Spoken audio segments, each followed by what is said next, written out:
Calling the Board of Selectmen meeting on the 23rd of June 2025 to order. Reminder, this meeting is being broadcasted and recorded. And, okay, so we have, it's 6 o'clock, and we have our first appointment at 6:05. Do we want to move to your report, BZ, or? Sure. First item in my report has to do with the fact that the North Shore IT Collaborative, which we participate in with, I think, 6 other towns, has a memorandum of understanding that will expire on June 30th, and they're looking now to move toward a more formal arrangement, like an intermunicipal agreement. But in the meantime, their recommendation is just to extend the existing MOU for 6 months. So I would like to recommend that to the board, to continue the MOU for 6 months, and then I'll be coming back to you before the end of the calendar year with the next step. Do you need us to take a vote on that? Yes. Okay, a motion to extend the MOU for the North Shore IT Collaborative for 6 months. So moved. Second? All those in favor? Aye. The next matter, Chief Shemshak, do we have anything from the union? Nothing back. It sounds like the delay is Casey Berkowitz, the union attorney. Okay, so there is a side letter right now that's in force with respect to the duties of the administrative sergeant. Since we do not have assent from the union, it's not really anything that we should talk about.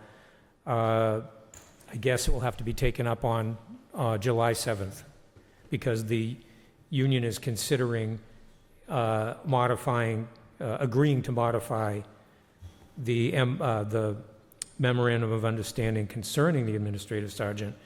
Now, it's something I can tell you that is completely at the discretion of the chief anyway, so if he wanted to end it today, he could end it today. But I would recommend that we go status quo with the agreement that's in place until the board can see what the union's position is on July 7th. Do you agree, Chief? I agree. It sounds like the local is in agreement. They're just waiting for the blessing from Casey, but she has yet to get back to them. Okay, so I'll bring that up at the next meeting for the board. Thank you. Thank you.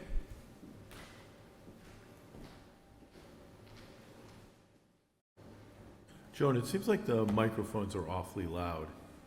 Seems like everything's loud. And I think I can do also the update for the fuel depot sighting. If you recall, last time that we talked about this, the Board of Public Works, the Superintendent of Public Works had indicated to me that they were not sure of the process by which we needed to get approval for the new fuel depot in the vicinity of the DPW yard.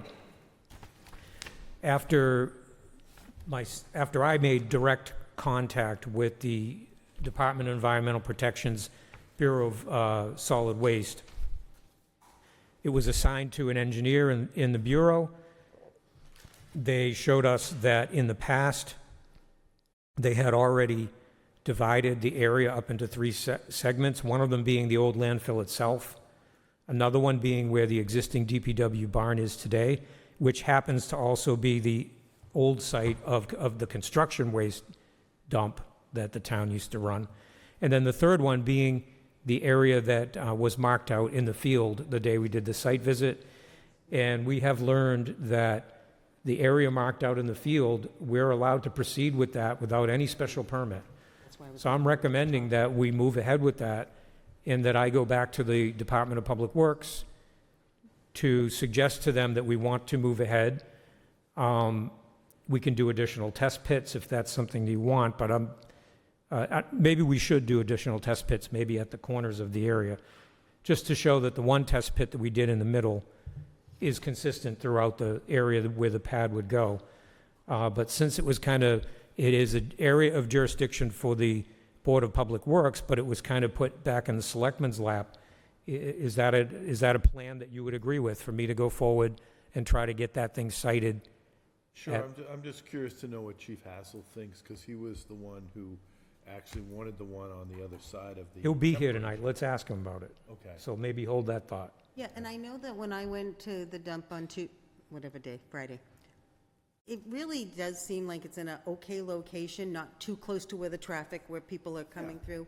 So I do think that if he knows that it's the only site that Yeah, we can 'cause get if- done sooner than later, then he may. If we go to the other side of the sewer line, by the way, we're getting too close to the dump, and now we're into another area. Special permit, yeah. So this is the spot. If you want to move ahead without additional engineering and without additional testing, et cetera, which, we're not prepared to do right now, we'd have to get more money, then we can do that. But let's hear what Chief Hassel has to say when he comes in later. Okay. Okay, we're going to move, Ask just a clarifying question.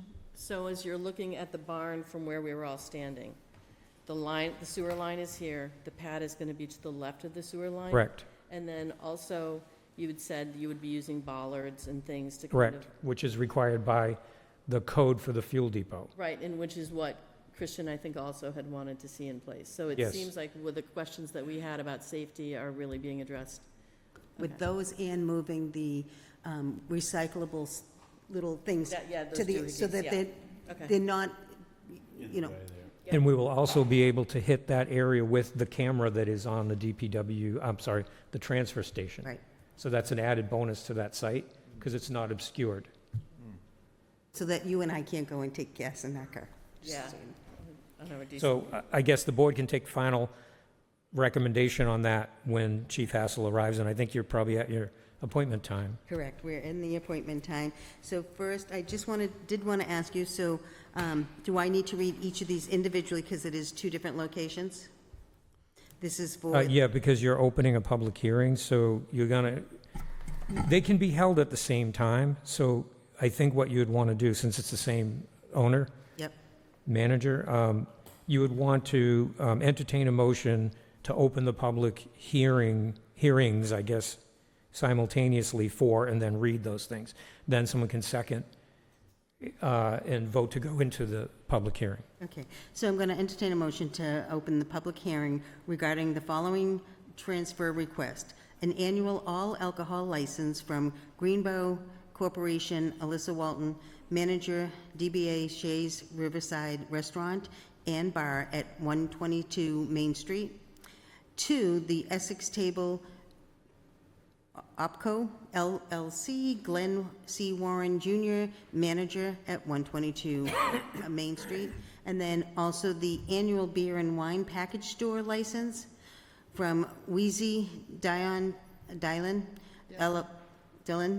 LLC, Gail McKinley, manager, DBA Shays Riverside Inn and Motel, 132 Main Street, to the Essex Hospitality OpCo LLC, Glenn C. Warren Jr., manager, 132 Main Street. So those are two different, So the two, remember they had the package store within the motel, so it's. It's a transferring retail both- operation within there, but it's a pouring license in the restaurant. but one is Essex Hospitality and one is Essex Table. Right, so you're having the hearings simultaneously, but Yeah. they're for two different Two different entities. entities. So, but first, there needs to be a second and a Oh, vote. I'm sorry, second. So And all those in favor? Aye. So that's So the opening. hearing is open. Oh, hearing is Oh, open. I see, okay. and I recommend that you take a statement from the applicant of each of the establishments. So if I understand, Glenn, you're going to be the manager for both locations? Correct, that's correct. On an interim basis, yes, that's right. We just need you up at the mic so that we, I'm sorry. That's Yes, okay. I'll be the manager, at least initially. okay. Yes. And then if you were to change managers, that does have to come in front of us, correct? That is correct. Okay. So I've looked over the license. It looks like you have everything in here. And I don't have any notes to say I need something additional. Does anybody on the board have any questions for them? I don't know if I have questions for them, I have questions for the board. So our alcohol licenses that are all alcohol, uniform to all licensees? So are they the same? Is it consistent across all? As to the variety of things they could serve, Whatever the license reads, whatever it allows you to do. Do you understand my So all question? alcohol normally is the restaurants, correct? There's no differentiation between Sally's Bar and Joe's Bar. As far as what can be served, there might be slight differences in hours of operation, but Pam is saying, no, they're all consistent. Okay. And the same is true for the beer and wine. Correct. Okay. Thank you, sorry. So this is just transferring the license, putting in the request to ABCC. I know that people are going to ask, any idea of a opening for the restaurant? Hopefully sometime next year. Okay, So we're going to do a little bit of renovation internally and keep the same footprint and everything, but sometime next summer or fall, okay. so 2026, I guess that is. And Madam Chair, I recommend that you ask the manager to be about his experience with managing similar establishments. Have you had experience with these types of establishments, both a restaurant, bar, and a, No, I do not, and we are looking to, one reason for transferring the license now is we'll be out talking to a number of potential restaurant partners, and so we will put together an agreement for someone else to operate it. They will come before you to transfer the tips and all that, so. Okay, and I recommend now that you take testimony for or against from people that are assembled here, in case there's anyone who wants to speak. because it's a public hearing? Correct. Sorry, guys, this is my first time with public hearings. Is there anybody here in a public hearing format that would like to speak on regards to for or against this transferring of the alcohol license? On either one. On either one? Okay, So I recommend that you take a motion to close the hearing. so I'm going to take a motion to close the hearing for these two establishments, for the Essex Table OpCo LLC and the Essex Hospitality OpCo LLC. Now, my understanding is this will be presented to ABCC. If they find anything, it may come back to us. Hopefully, we've done our due diligence. I know I saw Pam had done a checklist, so thank you. Absolutely, thank you. Thanks for your time. So moved. Second. All those in favor? Aye. Aye. All right, so the public hearing is closed, but now the board has to take a vote on actually granting each of the licenses. That was a motion to close the hearing. Yes. You'll get there. Can't we just throw it all together? This is No. crazy. Okay, so now we're going to take a motion for each one individually, correct? Correct. Okay, so we're going to take a motion to accept the annual all alcohol license from the Greenbow Corporation, Alyssa Walton, manager, DBA Shays Riverside Restaurant and Bar at 122, and transferred over to the Essex Table OpCo LLC, manager Glenn C. Warren Jr. at 122 Main Street.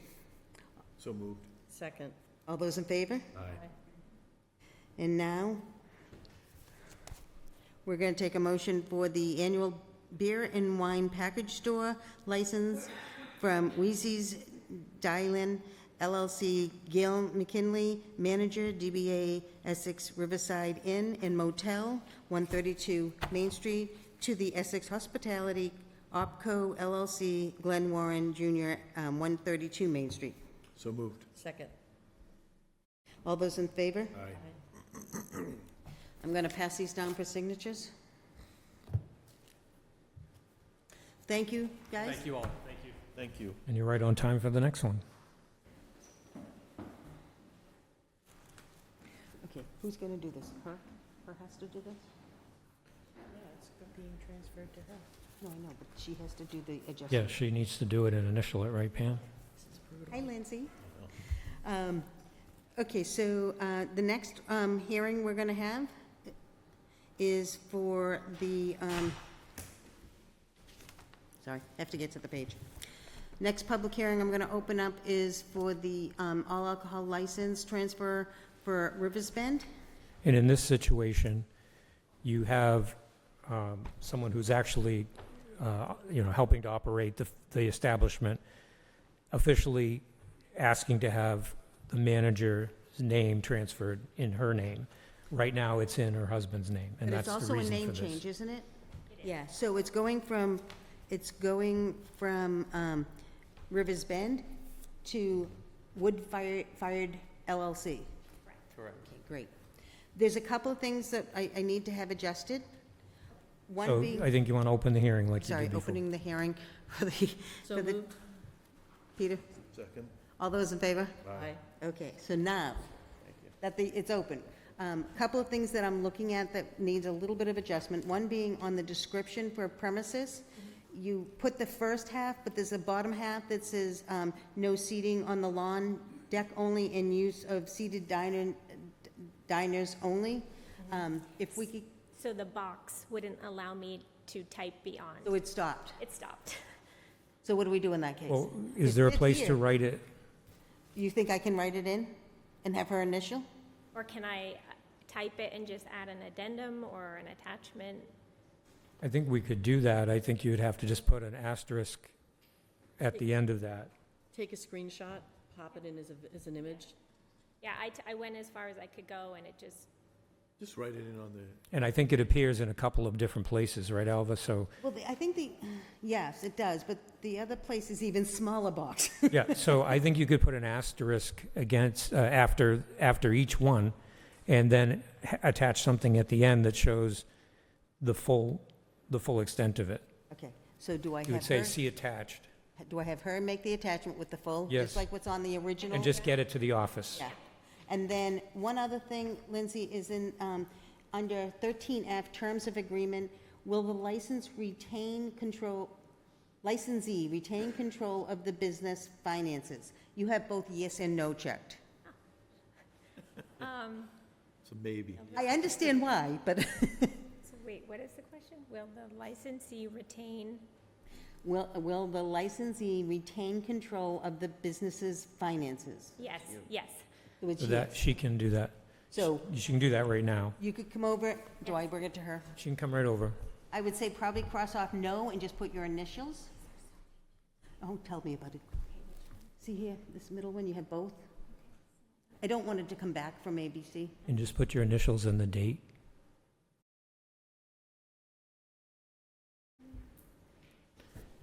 Before you run off, let me just make sure there's nothing else. Okay. Yes, okay, so that's not you, that's us. Okay, that being said, that was the only two things that we needed, was the description updated, which if you can do a screenshot and send it. Yep. I'm just gonna, star, can I do that? Let's get it into the office, and then we'll figure a good way to tie it in. All right. Do you want me to just do an attachment and get it notarized, or just? No, you don't need to get it notarized, because it's going to be sent in as an official attachment, and the ABCC, if they have any questions, they'll get back to us. Perfect. So, at this point, then I can close the hearing for the alcohol license transfer. Yep, And- so you want to take a motion to do that? Taking a motion, yeah. Taking a motion to close the hearing? So moved. Will we still be able to ask questions if we close the hearing?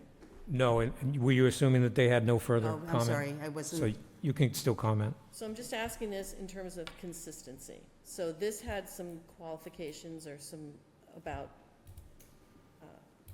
the grass or something happening outside of but the other thing we didn't talk about anything, so that seems like a different condition of a license than what we just passed. It So has- this is not you, this is me trying to just get a handle on, it was just looking at the descriptions, because we had the original license that was Rivers Bend, and we noticed that it didn't match what was in here.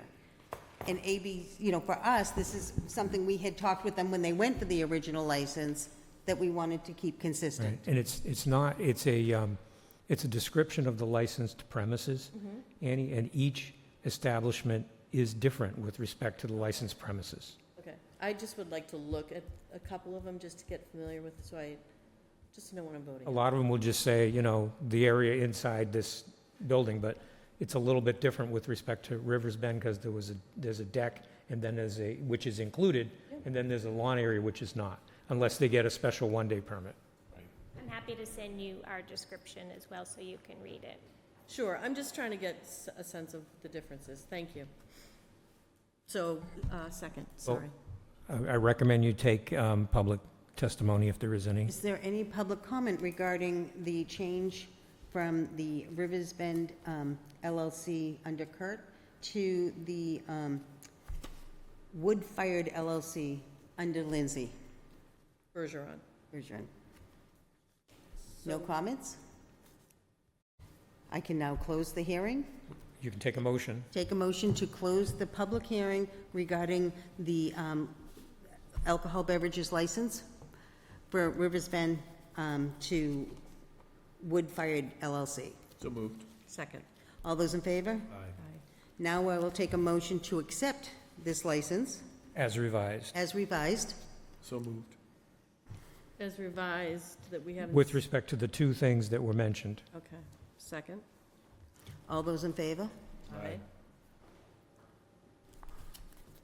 And So- So the action item on that is for her to go in, see you, Brendan? and- With the attachment that has the full body of the language, Yep, and then we'll find a way to make sure that the reviewer will see it and read that in as part of the approved license. That way The if other you- change is already done. She already initialed it. ABCC has any questions, you can. refer- They'll call us. They'll call Pam right away. Okay, Yep. all right, I'll, perfect, thank you. leave this for you tonight. Yes, please, because then I can run it tomorrow. Great. Give you my weight, Brendan. No, you don't. It doesn't say that. I don't think it says that. you're welcome. Okay, so it's 6:21. Do you want to go back to your report, Brendan? Yes.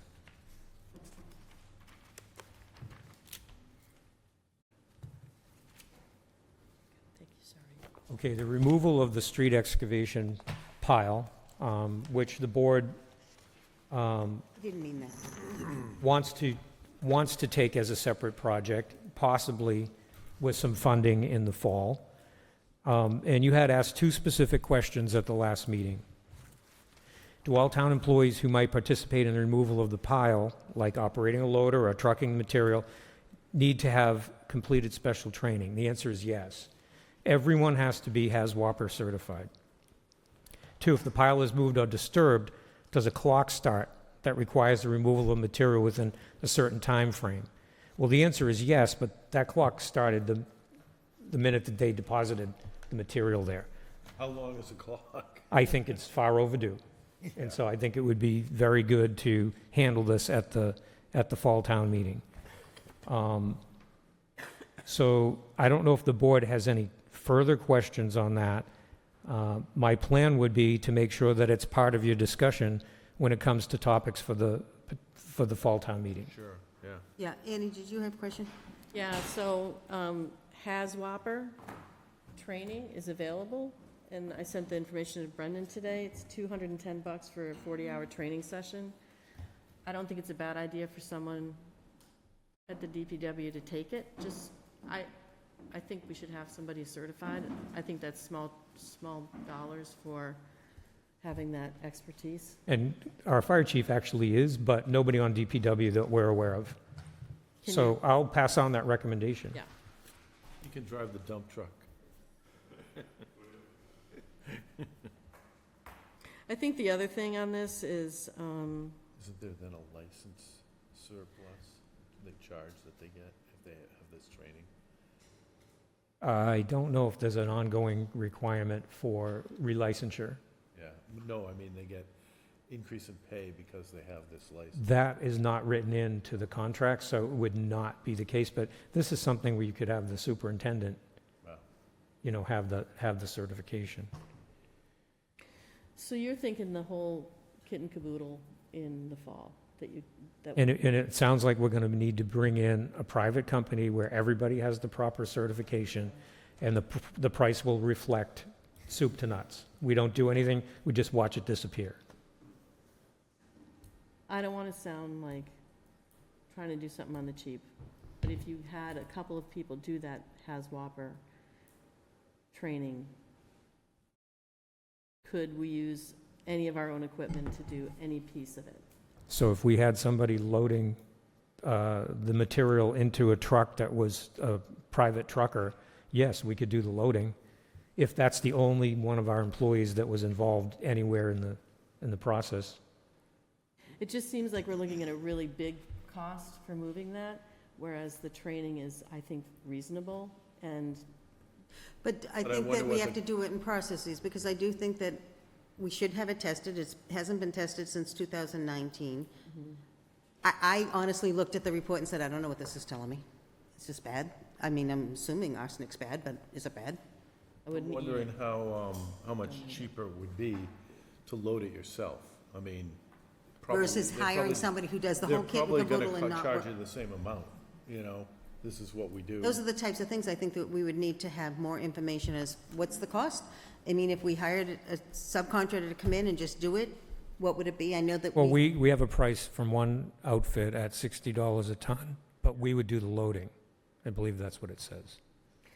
Can I just make another note, and that is that if we had somebody who had this training in the first place, we might not be sitting there with a toxic pile of debris. I don't disagree with that. However, we've had years for somebody to step up and Oh, yeah. say, we should get this person trained so that we can do this. So I don't disagree with you. It's unfortunate that we learned all this when we went and looked at the site. Well, I mean, they're just gonna put the material there and leave it unless there's a program to cart it away instantaneously, and maybe that's what will happen. But that stuff's been there for decades, right? I believe so, at least a good portion of it. Yeah, at least a decade. yeah. So I mean, my feeling is, let's keep it to fall town meeting. Let's do some more research. Get more information, yep. And see what we can do. I don't have a problem with getting people trained to do this. They will require it on the next contract, that I'm sure that they'll want that additional money. So let's figure out, Yeah, we gotta I mean, get the because numbers we on might not, we might want to not let the pile build up again, but move it out. but we already have a plan in place. We're not piling it up in there anymore, correct? But Isn't we it? have to manage it. It should, it should go into like a bin. You've seen like the concrete sides. Yeah, It should go in there, and then every so often, as that starts to fill up in a very small quantity, yeah. you have it in your operating budget to have it hauled away. Very simple. And if we have our own The problem people now is you trained- have a bulk amount of it. Yeah, If we have people trained, we can do that we got to, ourselves, yeah, we got to do the cost benefit, which Yeah. we'll do. Yep. And so, since Chief Hassel is the next up, Chief, before you start, for the reason you came, we were talking about the fuel depot. Could you come to the mic on that? So I told the selectmen that the DEP has indicated that the location that is on the side of the temporary barn that's closest to the barn, the one that you liked the best, that comes with a lot of permitting strings and a lot of potential questions, open-ended questions. Whereas the one that was marked out on the ground by the donation bins, the DEP has said, as long as we test pit it and we don't find anything, there's no special permit required beyond what is required for a fuel depot, which we have our own engineer for that. So do you have further concern with respect to that first area? I think the overarching concern for that area is just proximity to general public and kind of traffic patterns and stuff like that. So if we can mitigate that through signage, bullards, And hours of operation, right? hours of operation, stuff like that, I think, sure. I mean, we're amendable certainly to work with the town to come up with a solution. We just want to make sure from a safety standpoint Yeah. that we're not compounding a problem. Right, and one advantage of that site is that it can be seen from the transfer station camera. So now you're going to have the camera aspect that we talked about when we did the site visit. So my plan would be to go back to the Board of Public Works and say that we're all in agreement because of the fact that we have permission to put it in this spot, to go ahead and do that, and then I'll have to wait for them to clear that, and then our engineer will finish the design, and we'll move forward with a bid process. Okay. The other thing of note too is we're storing lithium-ion batteries and a couple other things there that can't be. And That shed could be moved completely across the yard. so Yeah. we just need to make sure we're compliant with Yeah, yep. any applicable Mass General laws and stuff like that. So- Yeah, that's important. All right, thank you. Do we want to vote on that then, the fuel depot That you siting? recommend it, because So I'm making a motion to recommend, You'll entertain a motion to recommend the site that's already marked out on the ground near the donation bins to the Board of Public Works for their formal approval. So moved. Second? all those in favor? Aye. Aye. So, Chief Hassel, our town administrator was wrong. You're not next on the list. Oh, who's next? Take a hint. It's fine. We're still going through each 45. Oh, the library's next. He's next. So I'm going to invite Carla to come up. He's next on this page.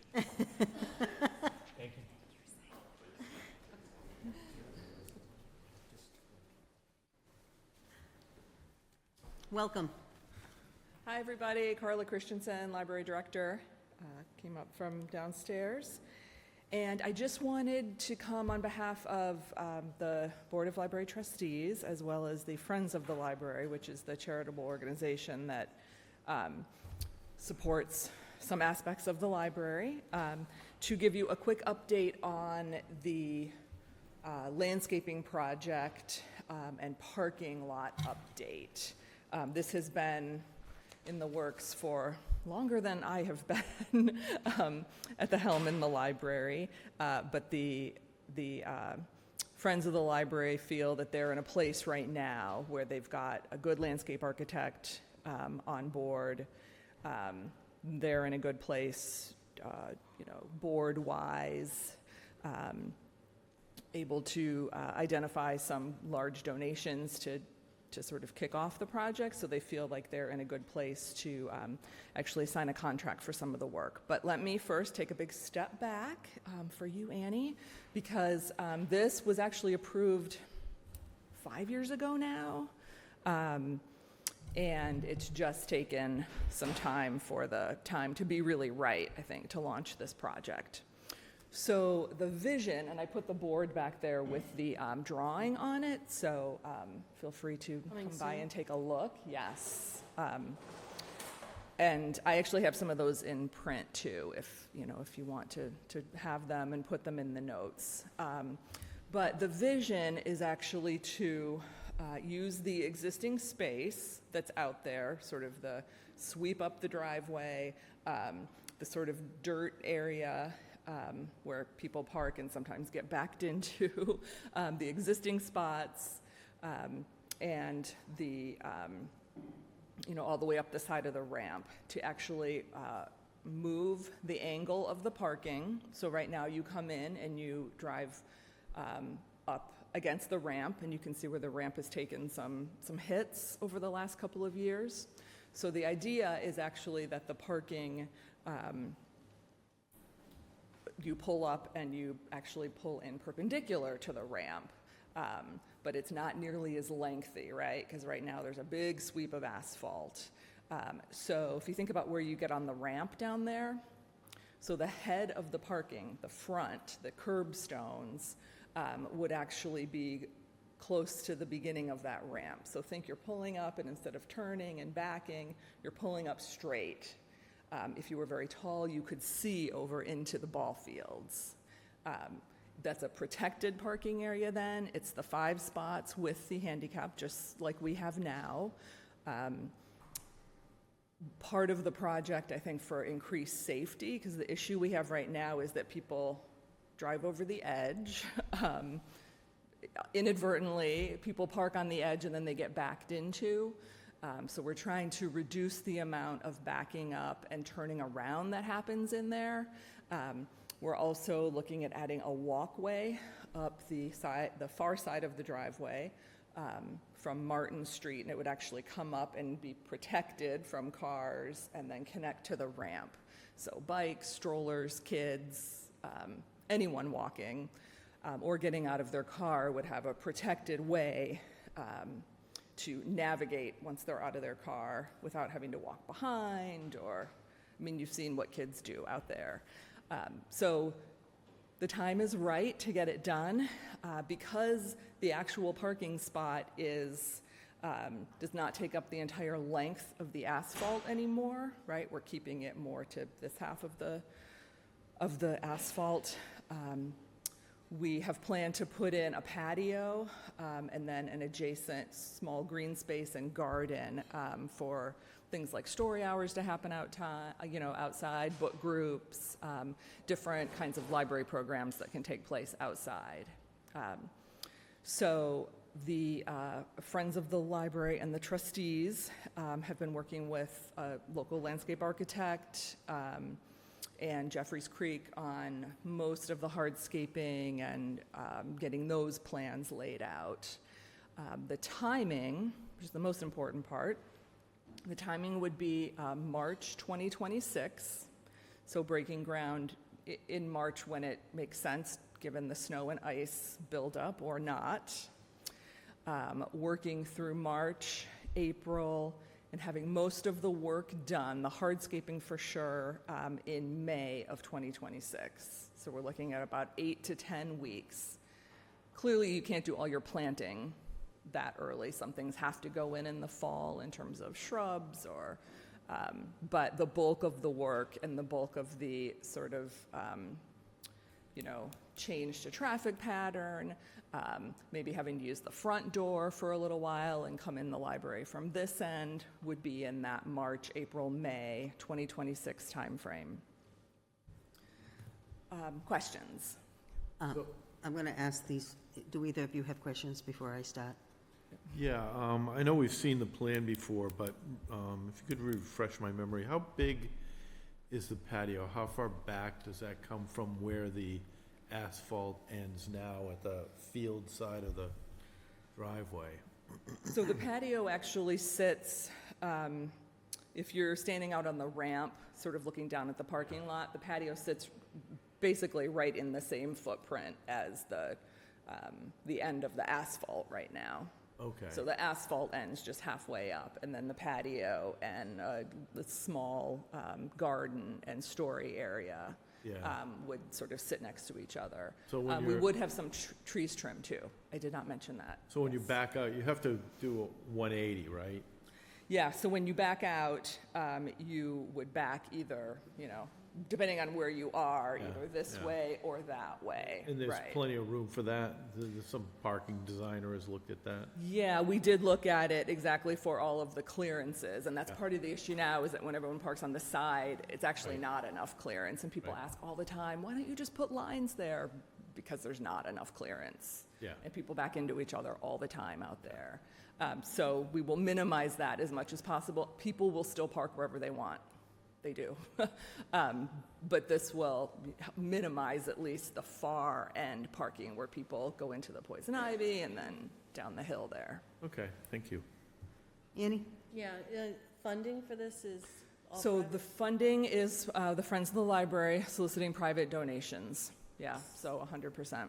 So you and I have talked about IMLS grants, funding. This has nothing to do with that. There's nothing tied to something that might get pulled. It does not, no. I mentioned the trees being trimmed. The other point I want to make sure is that the access on the far side down there for mowers to come up and access the field, still there. We're not, when you sort of get to the bottom of the driveway, there's that kind of Gully. flat spot. Right. That stays. We're not encroaching over there at all. So I know the last time we had this on the agenda, we talked about what is the DPW has, I know I've heard things that maybe at one point the DPW wasn't on board. Are they in a better position? I don't know if, BC, if you know? I don't believe that they've reviewed it again since then. I was going to comment, there was a plan that was actually approved by the Board of Selectmen. Is this any different than that? Have you changed any of the elements? Not really, no. No, it's got more detailed drawings now than we had. Yeah, than we so the had before. concern of the DPW back then was that snow removal becomes more of a challenge, because now if you just push it forward towards the drop-off here, you're going to be now pushing it on top of landscaping, a garden, And the a patio. Right. And at the time, they knew that they would have to probably do more work with the loader. So I am going to ask that we do get the updated drawings, because Annie wasn't on it, and I think that it wasn't to that detail that I see down there that I can't really see, just I see a box. So if we could have those emailed to us, Oh, sure, absolutely. that would be helpful.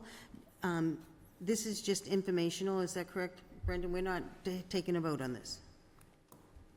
That's why I asked whether it was substantively different, because if not, this is just an update as to when Great. they plan to start the work. And if that's the case, you can get the information from the librarian, but it won't come back to the board unless you have some reason.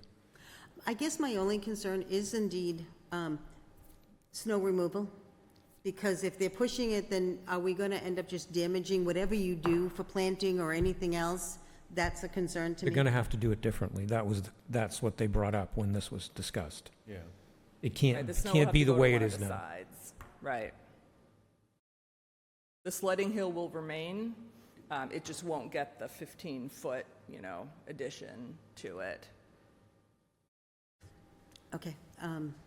I guess I am a little concerned with that because of the fact that the library is open, so you do want people to be able to park, and if you can't plow, I happen to have one of those driveways that you can't plow, you have to do a snow blower, it's awkward. So I think that may be a situation. They probably have to back drag, and then they'll probably have to do more work with the loader. But again, this came up Yep. when it was approved before, so it's, Yeah, they just have to modify what they, they're going to have to modify their operations. Okay? All right, thank you. I will email so you all have the digital copies. Appreciate it. All right, thanks, everybody. Okay, it is 6:41. We have Chief Hassan for 6:45. Sure. I'm sure. Do you want me to continue with the report Well, I until, mean, we- just, okay, so you're going to 3 take it? minutes. Yep. All right. Good evening again.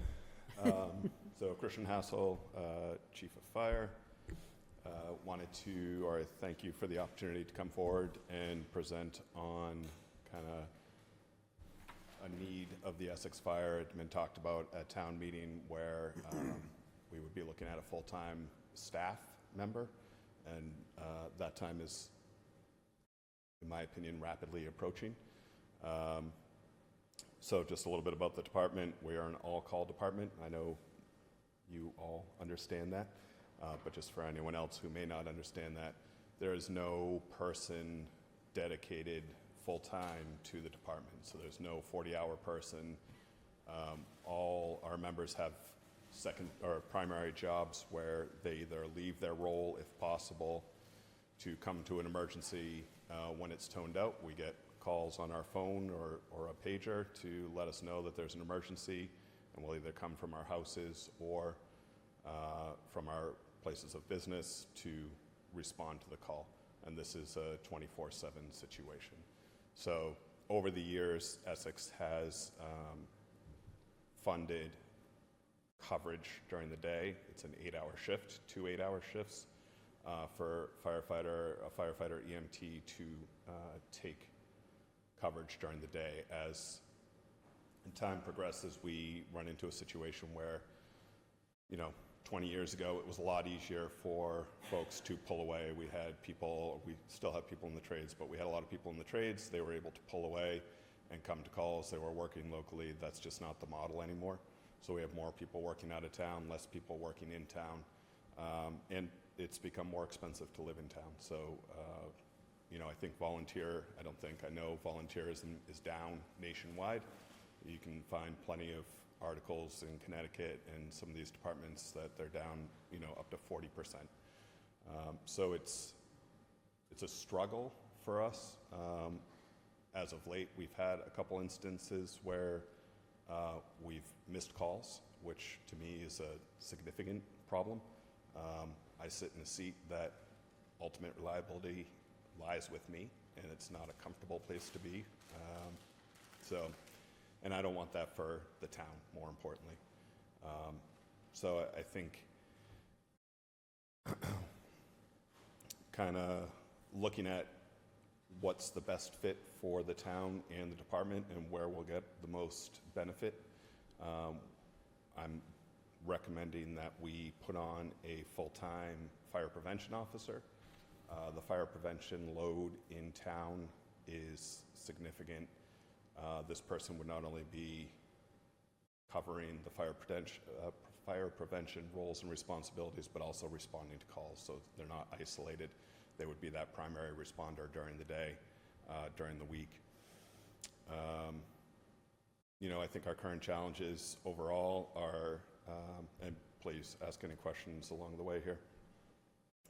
From a fire prevention standpoint, it's a specialty role. It's not, I can't just step into that role and say, hey, I'm the fire prevention officer now and I'm really good at it.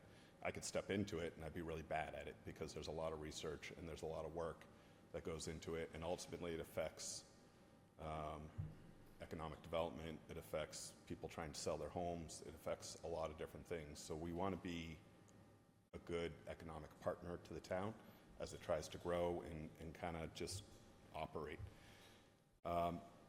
They also have an annual requirement to inspect all liquor license, along with a couple other departments within the community, and that's burdensome from a time standpoint. Our current fire prevention officer works a full-time job and then another half job, so it's they're very busy. They do a fantastic job. They've taken it upon themselves to go through Fire Prevention Officer 1 and 2, which is a significant 80 hours plus between the two, so they are well trained, but unfortunately we just don't have access to them full-time. Complex developments, we have plenty of conversations about, you know, different building codes changing. You've got solar development, you've got power walls, so all these things create different hazards and we really need to be on top of it. It's something as complex as that, or something as simple as the size of a road or the grade of a driveway that can really hamper our ability to get in there and affect change on a hostile fire or whatever the case may be. So we want to make sure that we're doing our part to enforce and be a good partner. Overall, you know, we heard from COA a couple months ago, Essex population is aging. That's going to potentially drive, I'd hate to use the word business, but call volume for us. We operate 2 ambulances. We are the primary BLS provider in town. We have Beauport, who is a great partner, but they are our ALS provider. And they are not stationed in town, so their response time is naturally just a little bit more greater than ours due to response geography. Outside of that, the fire service overall, again, is changing, it's progressing. The needs, the hazards, everything is changing. So the way we used to be able to do things, the attack process on a fire has changed, the hazards within the fire have changed, the smoke has changed, the stuff that will hurt and or kill you has greatly increased, the temperature of the fire burns at, the tightness of the construction of the houses all create significant hazards for our members. And the only way we can really combat that is through training and investment in PPE and all the other equipment that needs to go with it. On that front, there's, again, a lot of administrative work to make sure that we are compliant with NFPA standards, OSHA standards, a lot of the 2 regulating bodies for us. All our equipment expires. Medical equipment expires a little bit more rapidly than some of our turnout gear and PPE and equipment and all that stuff, but all this stuff needs to be monitored, all this stuff needs to be calculated, there needs to be forecasting. So there's a lot of work to do. I'm happy to do it, I love the role, but ultimately it's not a one-person show trying to do it between a full-time job and going in the mornings.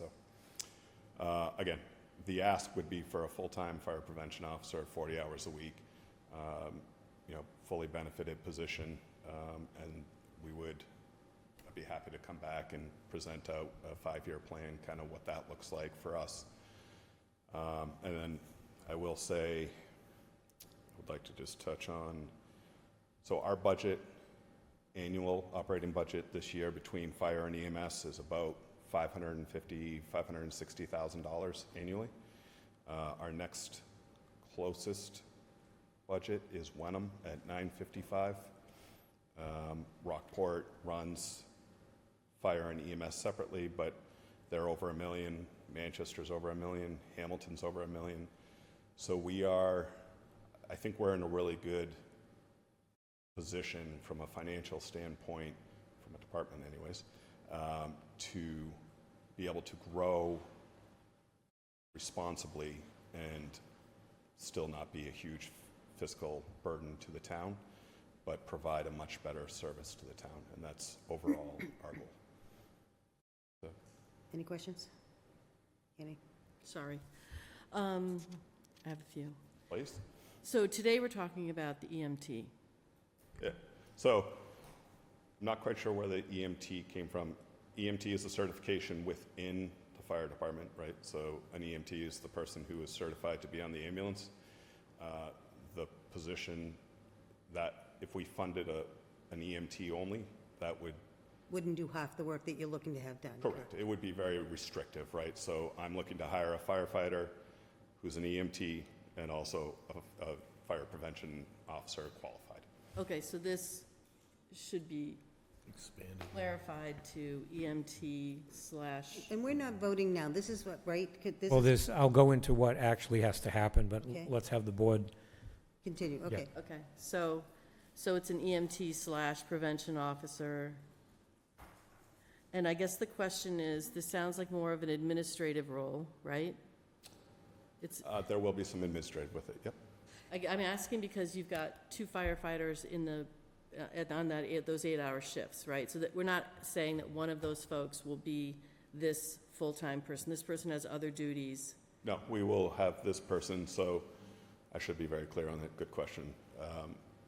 So we have the 8 hours each day for 2 firefighters. This Right. person would take one of those slots. Oh, okay. So it would lessen our burden to fill the schedule. We would still have shifts available to offer the call department. One of the most important things as we kind of go through this process, because no one's really stuck the landing on this quite yet, when we go from a all-call model to start bringing in full-time members, it's important to not alienate your call department because they are the backbone, they are the lifeblood of our department. And one person, even 4 people, really are very limited in their ability in the firefighting world to affect significant change. So you need that call department to be invested and engaged. So that would be a long way of saying, yes, they would Yeah. be one of those 2 people.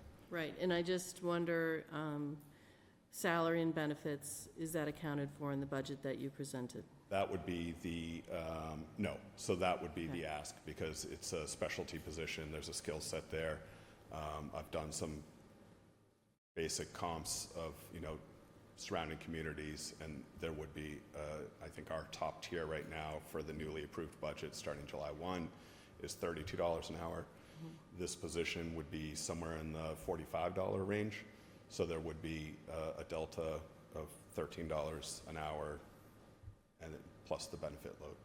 Okay, so I guess I just wonder how we handle that, if it's not. Yeah, Before we do that, can I ask a couple things? Because I am also concerned about that, but I want to also say, is there a job description that you've got now? You've talked about fire prevention, you've talked about I'd like to have some type of, this role will be has to have all these skill sets.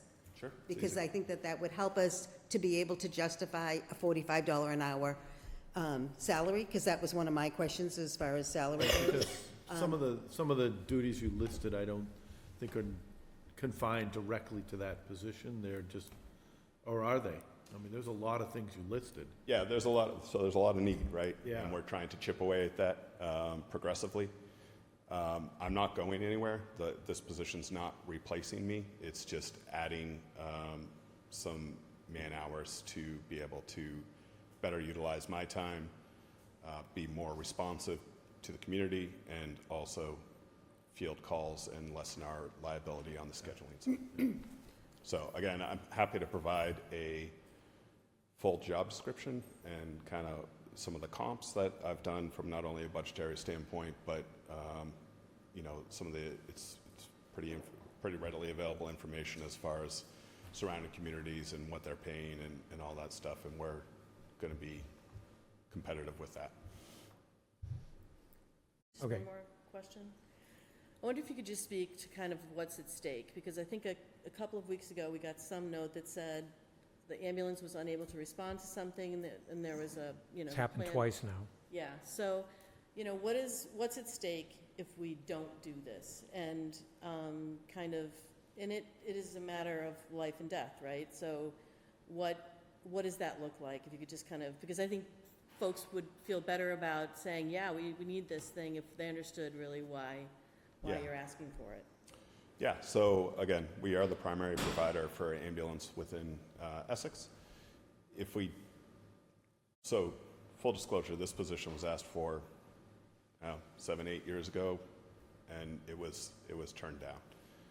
And though the town or the department responds to about 550 calls annually, it's not the same department, so we don't have the same responders available. We also have a group of very dedicated individuals who are aging out over the next 5 to 7 years, and that's something that we can't wait 5 to 7 years to start planning for. We need to start planning for it now, so that when they go off and enjoy retirement, we're not scrambling to hire 4 or 5 people because we have nothing, right? So we should be able to do that in a more calculated manner. To answer your question, I think you answered your own question, right? It is life and death. We're not responding always to, you know, the cat in the tree or a stubbed toe. There is significant challenges and real problems within Essex, just like any other community. So if we can't respond, it can be devastating. We've been lucky these last 2 times, but And the last 2 times, you had to go to your Plan B, right?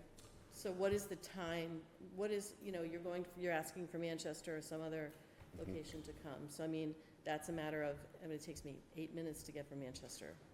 Yeah. Well, but some of them are also mutual aid, so it could be Yep. we're supposed to be helping somebody else out. But all of those are correct, but I think that additional, like, you know, talk about salary and you talk about 40 hours a week, I'm questioning whether or not there's also, with one person full-time, how many full-time do we have? 0. So with one person full-time on the fire department, is there a union, anything to do with the union? I'm going to get into all of that. Okay, all right. So my other question, my other only comment, and it's, excuse me, it's more, I don't want to lose the volunteer because I have seen how proud our volunteers are. And so I know they're aging out, but I also know we still have young kids that they may not be in the jobs that we'd like them to be in.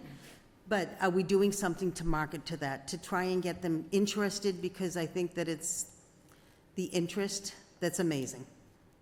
yeah, again, I can present you a 5-year plan, and that's all included in there, right? I think there's a very delicate dance to do when you start taking away shift opportunities for folks, balancing it with other opportunities for them to be engaged in the department. It's part of its leadership, part of its management. A lot of it falls on me. I'm welcome that challenge. I knew that when I started up in this position that this was going to potentially be coming to a head. I thought I'd have a little bit more time, but I'm also welcome the challenge now. So I think a big part of it, and again, it's going to sound a little selfish, but every time that tone goes off, my anxiety goes up to here, and so does my heart rate, because I'm not quite sure if we're going to get a response or not. And I'm not trying to be dramatic, but I think you can talk to past people in my position and they would tell you the same exact thing. You have the distinct pleasure of worrying about every call, not just the one call. So, Chief, I think in addition to the job description, I'm sure it's listed, there's a lot of duties listed in there, maybe some of the justification for what those duties are, you know, and why they need to be done, I think would be helpful as well. Yeah, and lucky for me, there's a standard for everything, and there's a requirement through either NFPA or OSHA, so, So it should be pretty easy to put yeah, together. just Yeah. time. All right, so just like to have a fire start, you need 3 things, right? It's true. He'll tell you. There's 3 things that are required here, okay? Position description. We've talked about that, but there is none yet. How does that get approved? That gets approved by the Personnel Board, which is the Board of Selectmen. So that's something that could be done at a future meeting of the Board of Selectmen. Funding. The funds are not in place. Generally speaking, the Finance Committee likes to fold new positions in at the beginning of a fiscal year. But it doesn't sound like we have that much time. In order to get more funding in place, it would either be a reserve fund transfer by the Finance Committee, and that could be done at one of their meetings, or it would be amendment to the budget in November, because that's the next town meeting. With respect to the wage to be paid, that's a town meeting vote. Now, getting into the question about a union, there are 3 different ways that people are authorized to be paid in the town. There are people that work for a union, and the union contract dictates the wage. There are people who have an employment contract directly with the Board of Selectmen. That dictates the compensation. And then everyone else is beholden to the wage and salary scale, which is the last couple of pages of the town meeting booklet. So at a minimum, we need to get to a town meeting, because you can't pay somebody $45 an hour because that position range, the position doesn't exist, neither does the pay range. Sure. If you bring this in as a non-union, non-contract employee, which is going to take a town meeting vote, then the person could start in that capacity.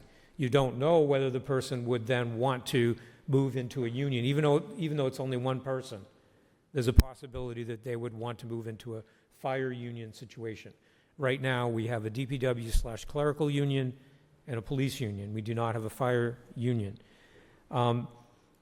Even if it were to start as a union, it takes a town meeting vote to ratify and fund the first year of a union contract. That puts you to November as well. So one of these 3 ingredients is going to require a town meeting. It can't be a contract employee, because only the fire chief would be the person statutorily that would have a contract. And since we don't have a full-time fire chief, we generally have not had an employment contract. This new person is not going to be the chief, so it comes down to either a union or wage and salary, and both of those will take a vote in November, even if you work out the other 2 elements in advance. That's where it stands. The only way to accelerate that even more would be to call a special town meeting. Well, is there an urgency to do something before then, or are we just starting the ball rolling? I think if we can start the ball rolling, that'll put us in good shape. I don't want to, again, I think that there are folks on the department who have been stepping up for a long time and will continue to step up. If it comes to a critical mass, you guys will be the first to know. Yeah, so I would recommend that the fire department approach the finance committee for a future meeting to explain the need, so that at the end of this whole process, when it gets to town meeting, the finance committee can say that they've had the discussions and vetted it, and wherever that leads. Then put together a position description for the selectmen in their capacity as the personnel board, so they can start reviewing that, along with your comps for a recommended wage, because what happens is, when we get to that town meeting, it's the personnel board that actually recommends to town meeting what that wage range should be. So the selectmen are actually needing to review 2 elements of it right now. Finance committee needs to review the financial budgetary aspect of it. And then eventually we get to the actual vote on wage, which would be in November. That works for me. All right? Well, that's what it's going to take. Great, thank you. Thank you, Christian. Thank you. Can you do me a favor? Just go see if there's anything important in that chat. See how there's 2 buttons?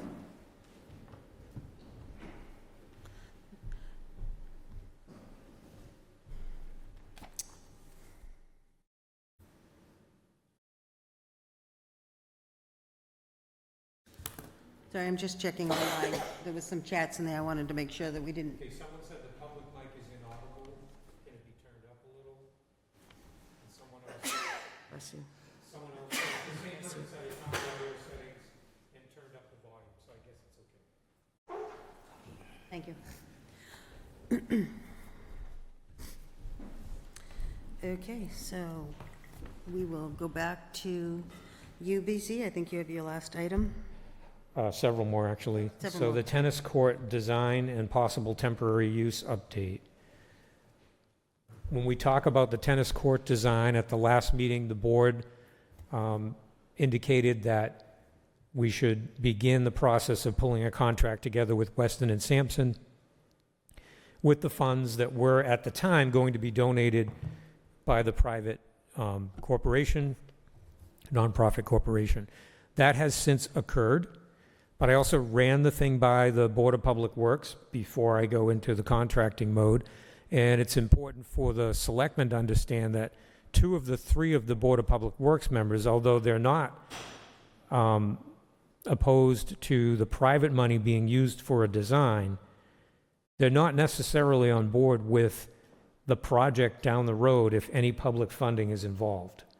Including CPC. Right, including that. And so I just wanted to bring that back to you to make sure you want me to do this. And if you, and I even mentioned this at the last meeting, there's a risk that you'll spend this money and then there'll be opposition and you will not get the funding, the public funding that's necessary for the project. I think it's important to do it, to figure out what the design should be and how much it's gonna cost and all that. And, you know, if it dies because of that, then at least there's justification for that. If the group or some other group wants to fundraise and bring the project forward, that's up to them. Annie? Yeah, the CPA funds are determined by the CPC committee and. Town meeting. CP committee, and town And meeting. then town meeting, So yeah. I'm kind of confused as to how the Board of Public Works. They, would- I guess all I can take from it is if it was in front of town meeting or maybe even the CPC, Yep, perhaps they would come and object to it or oppose the use of public funds. okay, But that is very different. That's the next phase of the project. yeah, This is whether or not you want to continue to use the money that has now just come in, and I'm obviously ready to go and do that. I just know that they met since you last met, and I wanted to give you that update as a final Well, the group- consideration. The group that donated the money, that's what they wanted the money spent on. Yes. So. And I will say there are concerns, like, is it the whole town or is it a small group of certain people that want it? And that's, how do you know? I mean, unless we went around door to door, we wouldn't know whether or not the whole town would be willing to pay that $450 for a whole, but even $450 seems a lot of money for something that we know we shouldn't be touching the dirt, and we could end up. Well, the study will tell us that. The study will tell us definitively whether or not it's a hazard or what we need to do to stay away from the Prevent it, dirt yeah. and all that sort of stuff. I'm hoping that's what the study will, one of the things it'll do. I'm not interested in changing the vote that we made last week. And it sounds like there's at least 2 of you that are in that. Yeah. camp. So, And I take into account the considerations that folks sent to us. I think we all have those same concerns. Yeah, I'm still not sure I need it there. I think that, there's been some concern, and, okay, so there's no change to that, and I'm going to move forward with that this week. The other piece of this was you wanted me to check with council on whether the courts can be used, whether temporarily or even permanently, as parking instead of tennis. and he reviewed Article 97 of the Massachusetts Constitution, and it is something that can be done. Can be done, meaning we could take the fence down and use it for Yes. parking. Now, it's interesting, the Board of Public Works, when they were asked whether they wanted to take that initiative, they brought it to the selectmen through me. At this point, if you want to go ahead with something like that, then I would have to go back to the Board of Public Works and ask them to have their people take the fence down and the curb and make it so that parking could happen there. So really, the selectmen are considering whether or not you want to make that as a, kind of like the fuel depot, right? Is that your formal recommendation, or is it not? And I'll either approach them or I won't approach them. Well, I think that, you know, I mean, it's unused property right now, and we do need parking for boat trailers, so I think that as long as the DPW is amenable to taking down the fence, disposing of it, and, you know, pulling the cords. And help me understand, baseball goes on all summer, correct? Yeah, it does. Because, I mean, I know that And in the fall. And into the fall. So I know that coming by here, walking by here, when the baseball game's going and it's a good boat day, the parking lot's full. Yeah, yep. So I am in favor of, you know, recommending we look at if the DPW would take the fence down. And do I need to take a vote on that, or? Yes. Well, yeah, it would be a formal recommendation to have me approach them, because again, unless they want to do it with their own forces, they're not going to do it. So they sent the idea of, can we do it, to the selectmen. We've gotten the answer. I don't know whether they will do it, but we'll find out if I do go back to them. No cost? It would be the cost of their working forces. So, you know, the use of their equipment and the use of their people to do the labor. So there will be a cost. It will be, you know, the cost of operations of the DPW that perhaps could be used on something else within the same time frame, right? Wasn't it the harbor master, though, that recommended or inquired about The chief of It's police chief of inquired police. about it and went to the Board of Public Works, who then asked it to come to the selectmen. Okay, And now, if the selectmen want to make that a formal recommendation, then the Board of Public Works will answer as to whether they're willing to do it. yep. So they at least have some interest, or they would have said, no, we're. That's hard to say. That's very hard to say. True. All right, so should I take a motion for the parking lot to have the tennis court fence taken down? And the area prepared as a parking lot, because there's a curb. So basically, at least on a temporary basis, to prepare the area, you know, they have to take the net post down, et cetera. You can't just have those in the middle of it. No, I don't think those are there anymore. That's why I make. Those are gone already? All right, whatever it takes. So, and prepare.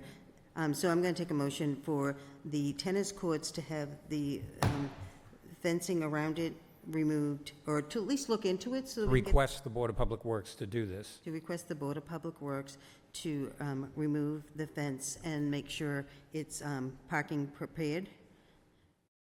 So moved. Second, but I'd like some discussion, just a couple comments.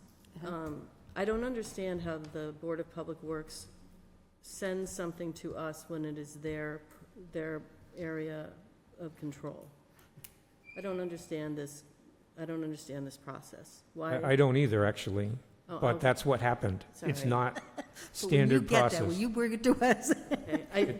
I'm not trying to be facetious, I really know am that. wondering. Okay, and It's what happened. It's not necessarily how I would have expected it to happen. to me, it looks like you'd rather have this other board take responsibility for a decision that might not be popular.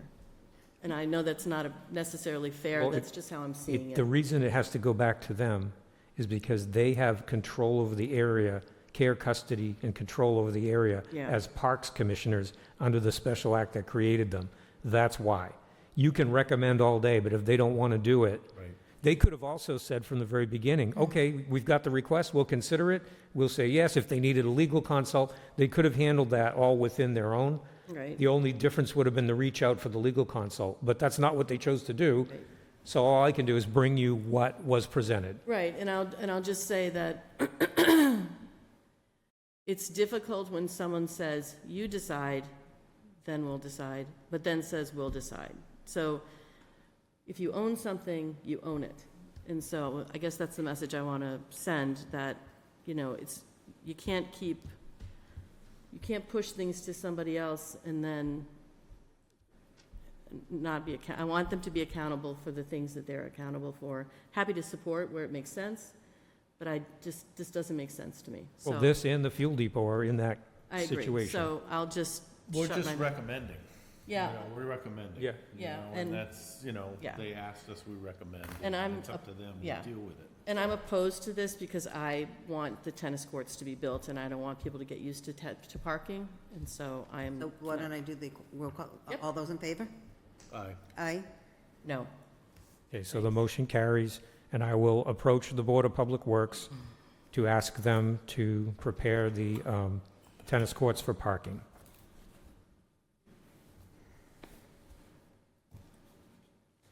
Next is the award of the lease for the 28 Main Street building that's owned by the town. This is currently where the Essex Shipbuilding Museum and Historical Society has their archives, which really serve as the town's archives. And we are at the end now of a 10-year lease. It expires on June 30th. Town meeting in May authorized the selectmen to enter into another 10-year term, but due to the value of the lease, it first has to be brought through a request for proposals process. We did that, did all the required advertising. We got one applicant. It's the same as the leaseholder today, which is the Essex Shipbuilding Museum and Historical Society. So where you have just the one, you have in your packages how you need to rank the applicant that you have. And there were comparative evaluation criteria 1, 2, and 3, and each one could be assigned a rank: highly advantageous, advantageous, not advantageous, or unacceptable. And generally speaking, when we've done this in the past, the museum has come out as highly advantageous applicant. I don't know if the board has any particular comments on any of the 3 criteria beyond that, but basically you need to come to an overall assessment using those 3. And as long as it's not unacceptable, and I don't think it's going to hit not advantageous, then we're at the point where you can say, this applicant can be awarded this lease. The one thing that was left open this time around was exactly how much per year you want them to pay. And so that has to be negotiated. So at first, I recommend some discussion about where you think, if you look at all 3 things, where do they fall in the rankings? I think highly advantageous So on all 3 before we go there, accounts. though, I'd like to understand a couple of things. It says property use. Like, I looked at this thinking I would see details of what kind of use would the property be, and things like, will they decide, let's do an event, or let's do a wedding, or that type of thing? I think that if you look at each of the criteria, the nature of the collection, property use, I thought that they answered those questions in the proposal. I did too. I mean, with their public lectures and workshops and that sort of thing. Did you see their actual proposal? It's clipped to this. So they attempted to answer those questions here. Yeah. Yeah. The property usage would be unchanged in manner, continue to house the exhibits, and then have the archives on the upstairs.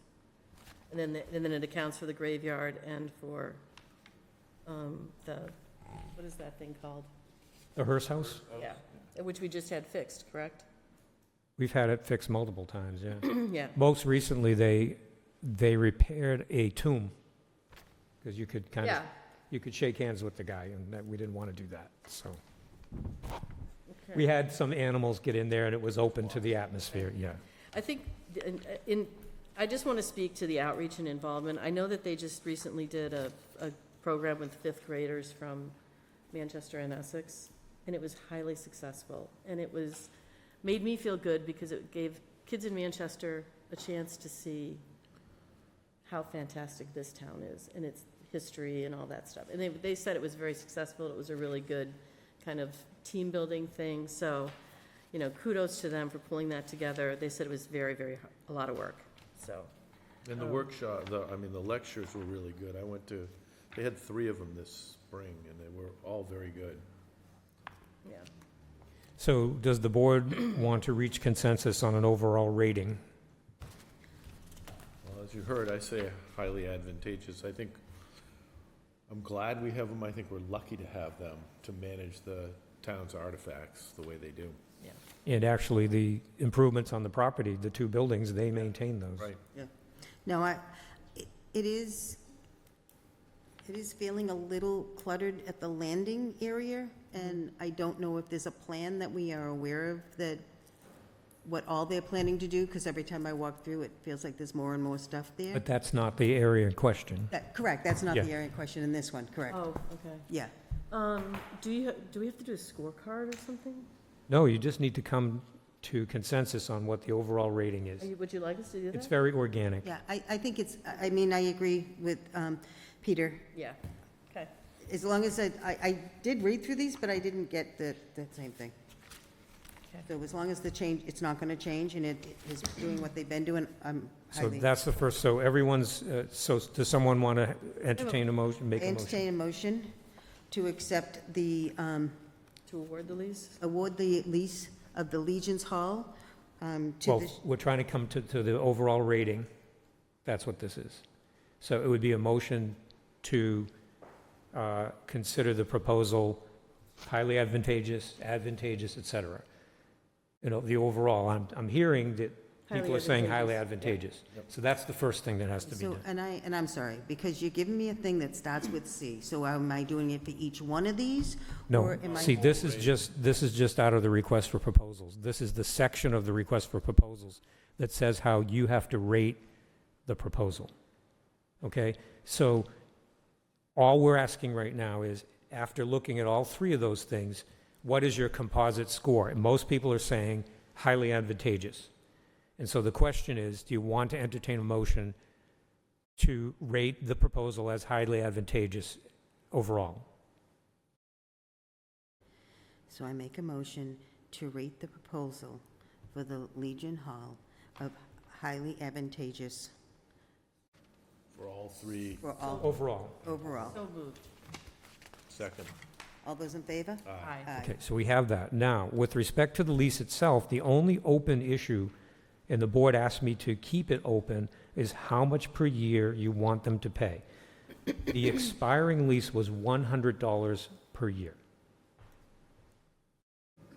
And I think questions came up from you about what does it cost, what's the cost to the town for that building, and are they covering that cost, And right? And there is no cost. They have to pay for all the operational expenses.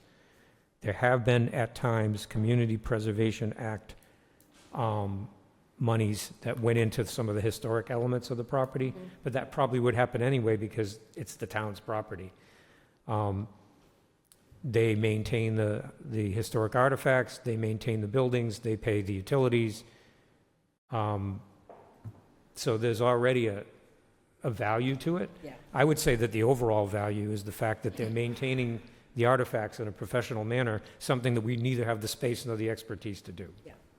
Yeah, I think that $100 is, it makes them legally binding, and I think that they do so much more than $100 would get you, so I think it's totally fair. well, so I just want to ask, how long has it been $100? 20 Everything's years. going in. So it's been $100 for 20 years, kind of like a issue where we've had leases for ridiculous low. Is $100 enough to cover what, it's still a building? what would you throw at it? Like if you, Well, just because they've had it for 20 250? years, 200, 250, yeah, just, Yeah, as long as it's not, I don't want to burden them. well, okay, so then if you're thinking that, do you think that you should kind of develop a practice of 10% a year? Or so, do you know what I mean? Like, so that it's not a big leap, but it's something that is fair. But you would say 250 for every year of the lease. You can't say, You could say it starts at 110, that's 10%. Yep. And then it would be 10 on that, 10 on that. It would get you somewhere through, it still wouldn't be onerous, or you could just start at 250 and collect that for the balance of the, Just leave it, for the life of the contract. 250? I would even, I don't want to take money out of their pockets because they are. a why do we nonprofit, want it but- to go up? I mean, What's $100? That doesn't even pay for the police officer to go and check out if there's a problem.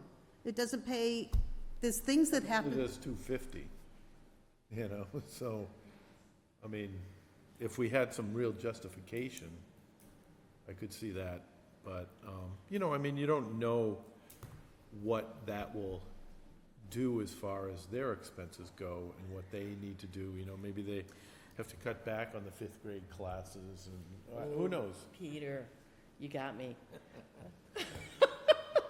I don't know. I know. I just feel like everything goes up. You had a thing for 20 years at $100. Good deal, yeah. Would it be fair, like splitting the baby in half at 200? It'd be not really half, but Yeah, How do you I feel mean, I about can go with anything. Yeah, that's what I'm saying. You make just a wanna know- donation for 100, I'll make a donation for 100 to cover the cost. Okay. You're on film. all right, so the next, Wouldn't see it. the next vote could be that you entertain a motion to award the lease to the Essex Shipbuilding Museum and Historical Society for the next 10 years at the terms shown in the lease that's expiring, with the exception that the amount of money will be $200 per year. So moved. Second? All those in favor? Aye. So that's done. The number crunching committee summary, now, I say that, it was actually a finance subcommittee meeting of the school committee, but there are people involved in it that we're calling the number crunching committee. I gave a summary of some of the things that happened at that meeting in my report. I didn't know whether there are specific items that you wanted to discuss or develop. The next time the committee will meet is likely going to be in September. And if you want, I can go through some of the things, if that's helpful. I just wanted to make a statement that when you say the board wants to see detail of the educational program, that sounds to me like we're trying to use the public purse or the power of the purse to influence educational program.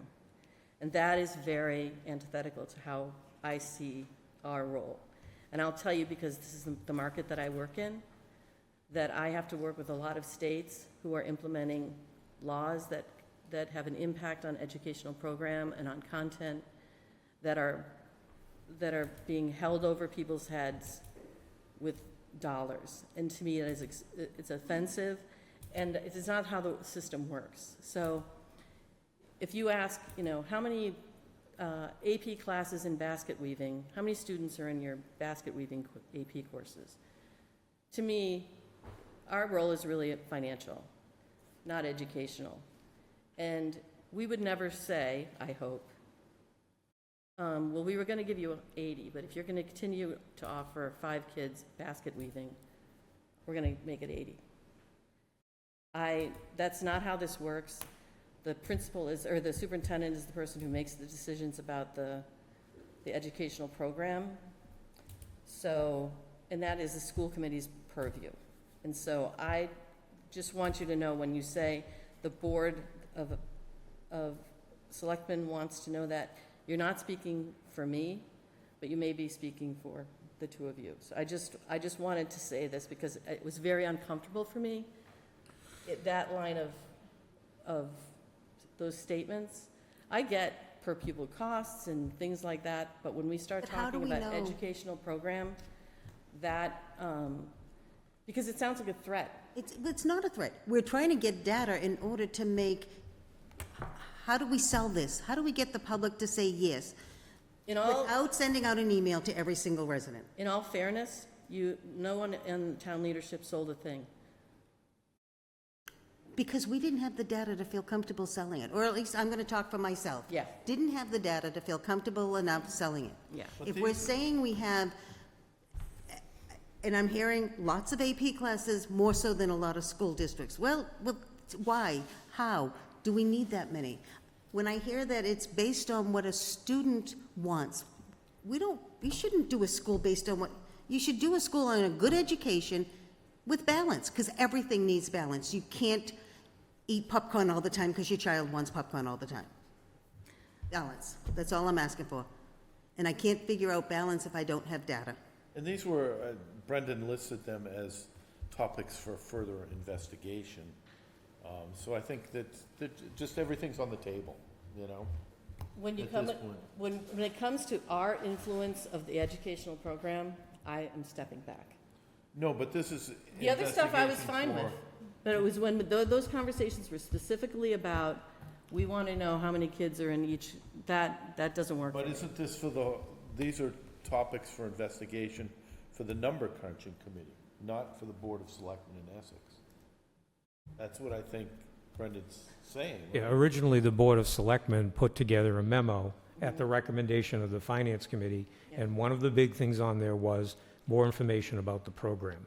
Now, what was offered is, and maybe this is the place to start, the district did offer to have a workshop sometime with respect to how the program takes shape, Yes. because there are general guiding documents that were returned to the town as part of the information request.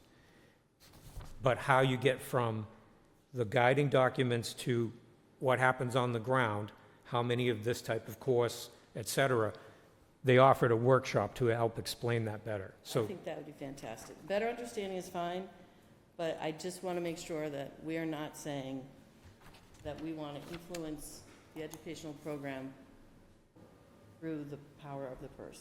Does that make sense? Yeah, totally. All right. so unless there's something else, I'll just keep updating the board, and the next update on this is likely going to happen in September. The other suggestion that I've made to Pam that I'm not necessarily sure she would implement is, I know there have been questions about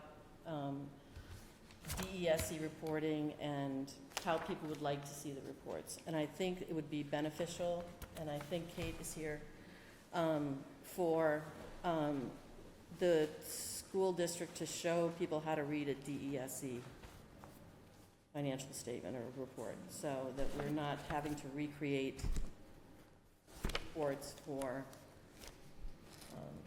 other committees. So, I mean, you can take that or leave it, whatever. So the final issue of my report has to do with the lease. That question came up at your last meeting. The lease between Manchester and the Manchester Essex Regional School District. There was some kind of confusion within the Manchester Selectmen's office. Town Administrator Federspiel explained that, and he's working right now with the superintendent to get a signed version of the resumption of lease put in place.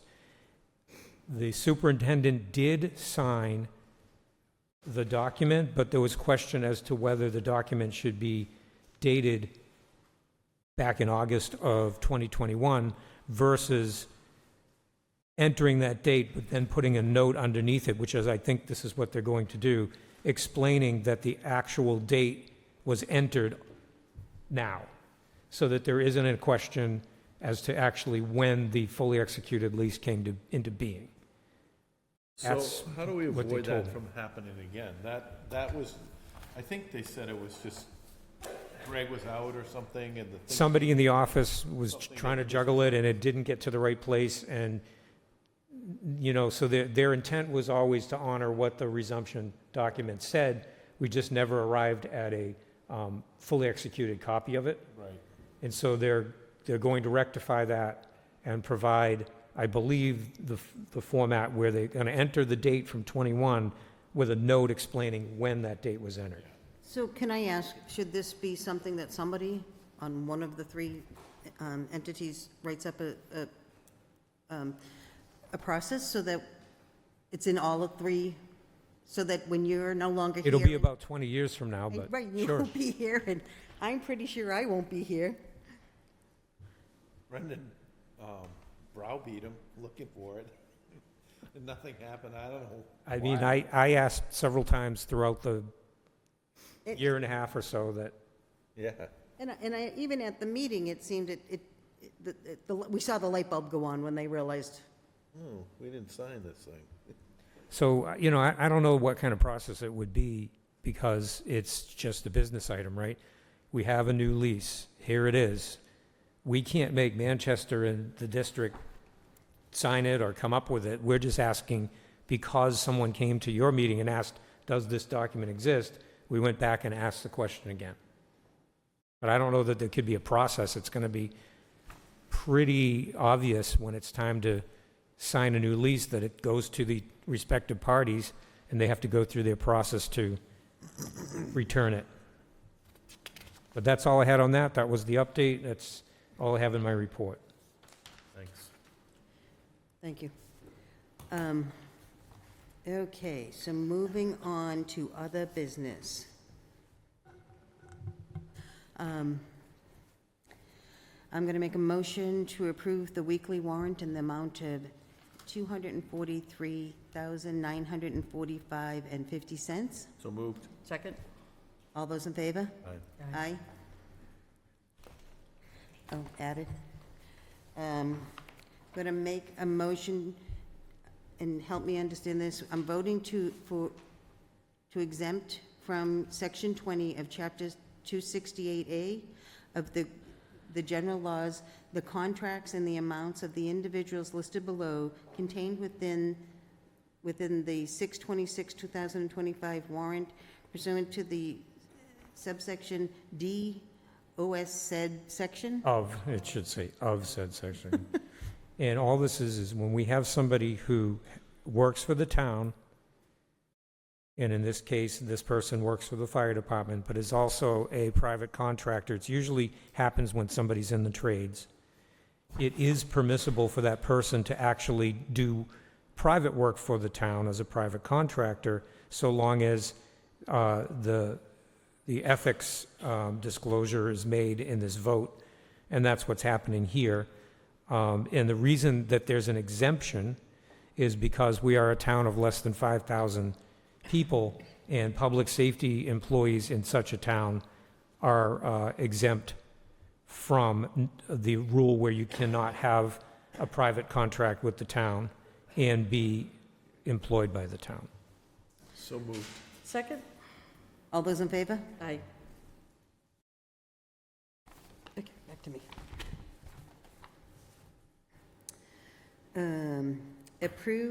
So make a motion to approve the minutes for the Selectmen's meeting on June 9th, 2025, open meeting and executive session. So moved. Second?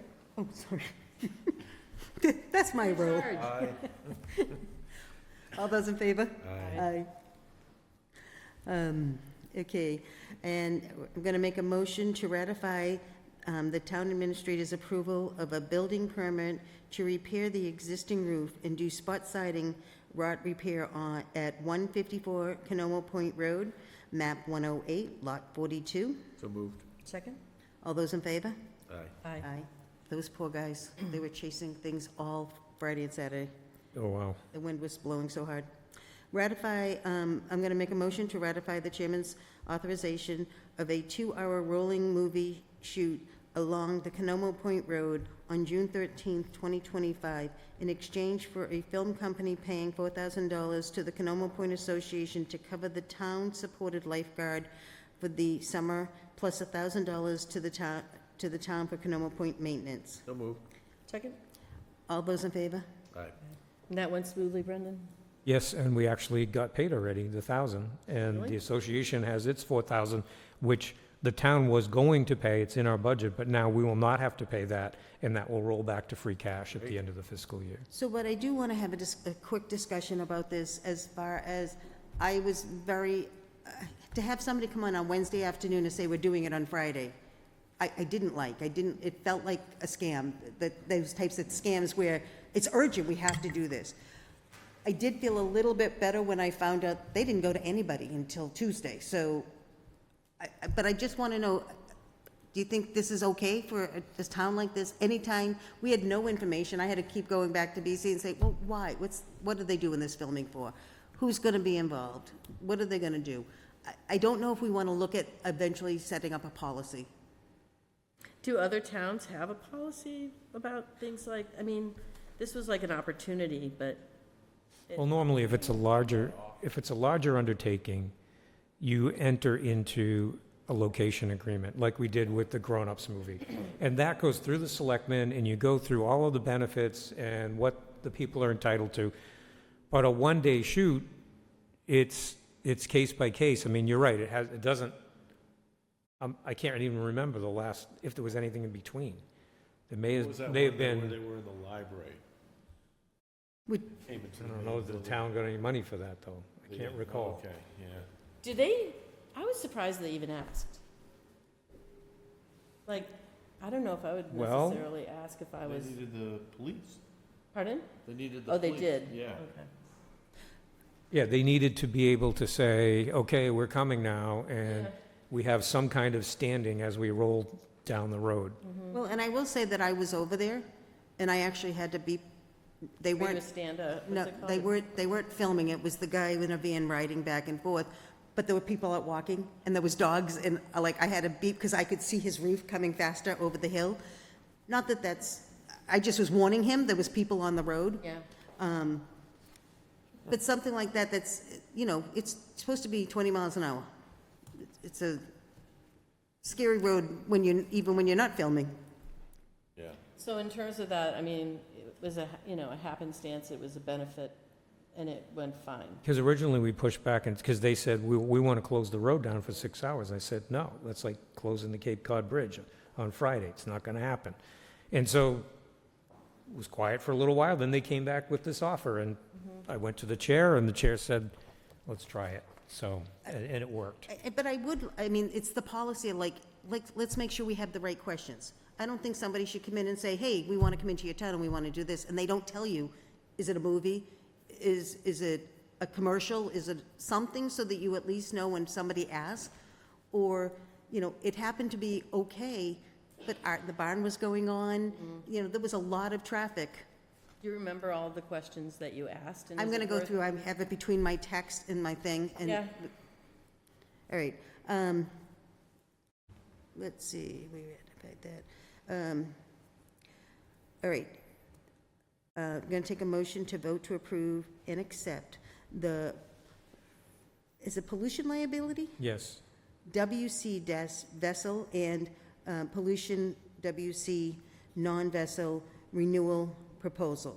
What are we talking about here? So that's what I said, and I Yep. had to go looking So through the we stuff. have two policies. One of them is if one of Liability. our boats has a discharge of oil or gas, that usually becomes, that's what your pollution is. There's another policy that came in today that we'll list for the next agenda, but needs to be signed anyway, on just the liability of what happens on the water. But there's a pollution policy and then a flat-out liability policy. So which is the non-vessel? Is that that's the liability? Seems like. Well, we that- have where's the proposal? Because we have that, and it explains it. It's in there. We don't have to waste time on it. I'm just curious. This is something it's a policy that we renew every year, but we can get you the answer. I'm just wondering why it's called non-vessel. You know? if it is a vessel.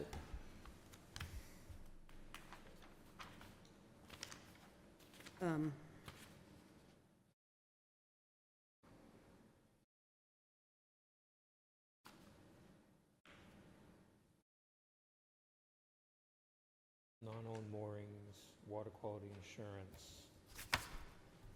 Protects the insured for liability from a discharge from a vessel, so that's that one. They neither own nor operate, whereas this one, I believe, is the one we own.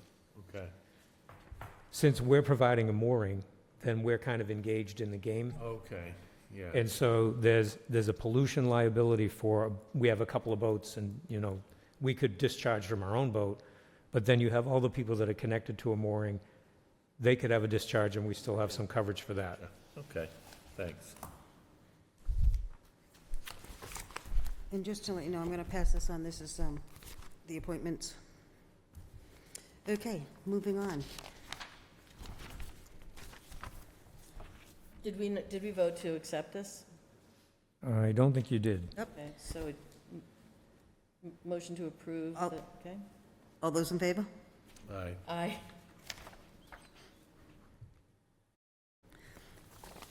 Okay.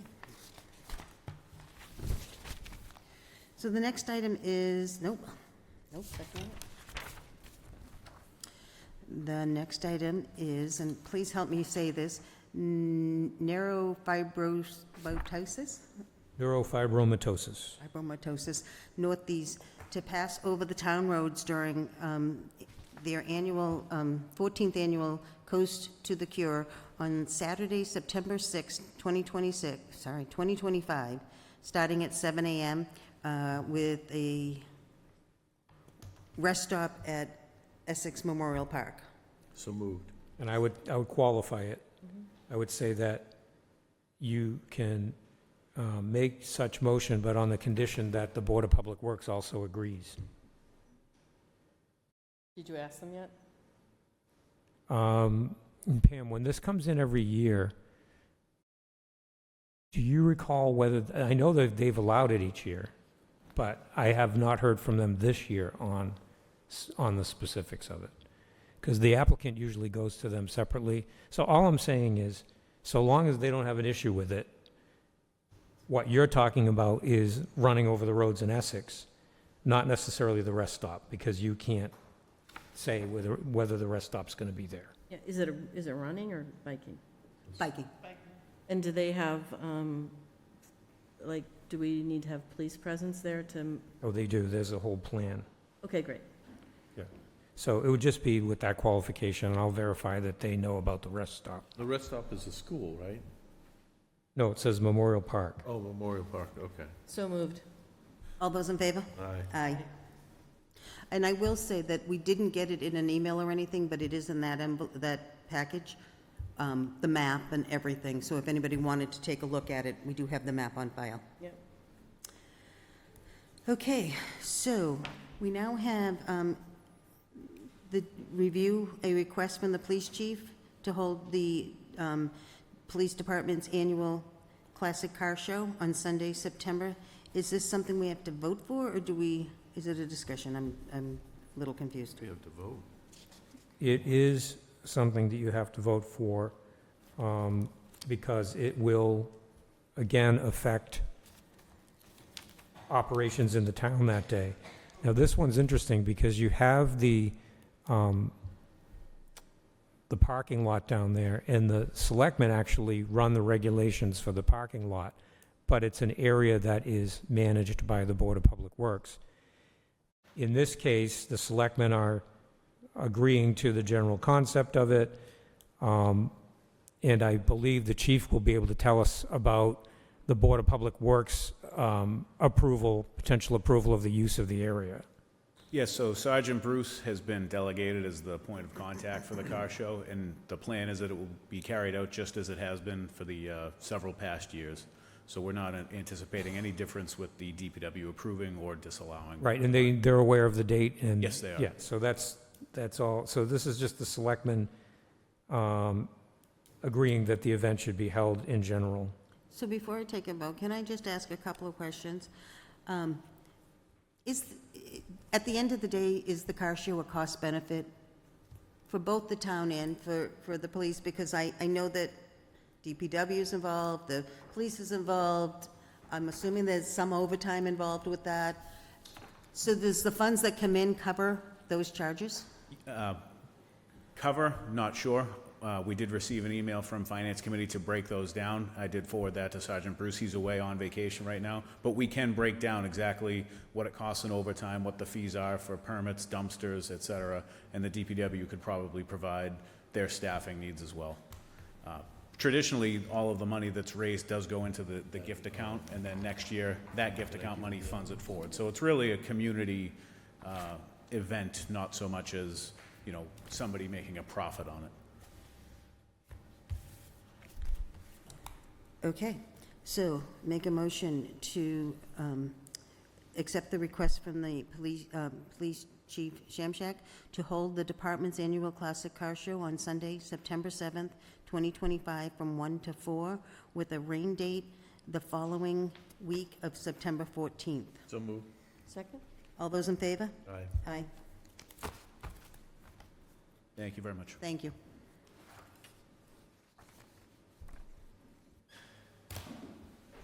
So on the next one here is a consideration to request from a resident for 4 additional stickers. So we had a resident who owns 6 vehicles, all in one person's name. What the regulation says with respect to resident stickers is any applicant applying for a sticker, using the presumptive criteria in Section 7. Those criteria are, does the owner have a mass driver's license with their Essex address on it, or do they have a car registration with their Essex address on it, or are they listed as a voter on the Essex voter rolls with their address on it, or any, you just need at least one of those. And then it says, is entitled to one sticker, even if said applicant owns or operates more than one vehicle, in which case said applicant must affix the sticker to the vehicle that matches the vehicle registration submitted at the time of application.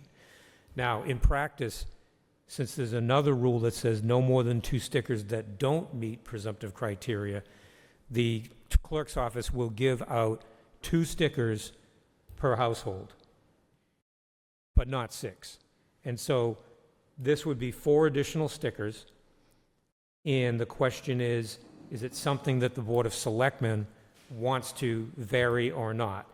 It says the Board of Selectmen shall consider such request at a duly noticed public meeting and in its sole discretion may modify or reverse any decision of the town clerk or grant any such relief it deems to be just and equitable under the circumstances. This particular person noted that all 6 vehicles are in her husband's name. That's just the way they do it. And she feels that the family is paying excise tax on 6 vehicles, so there should be a way to get 6 stickers.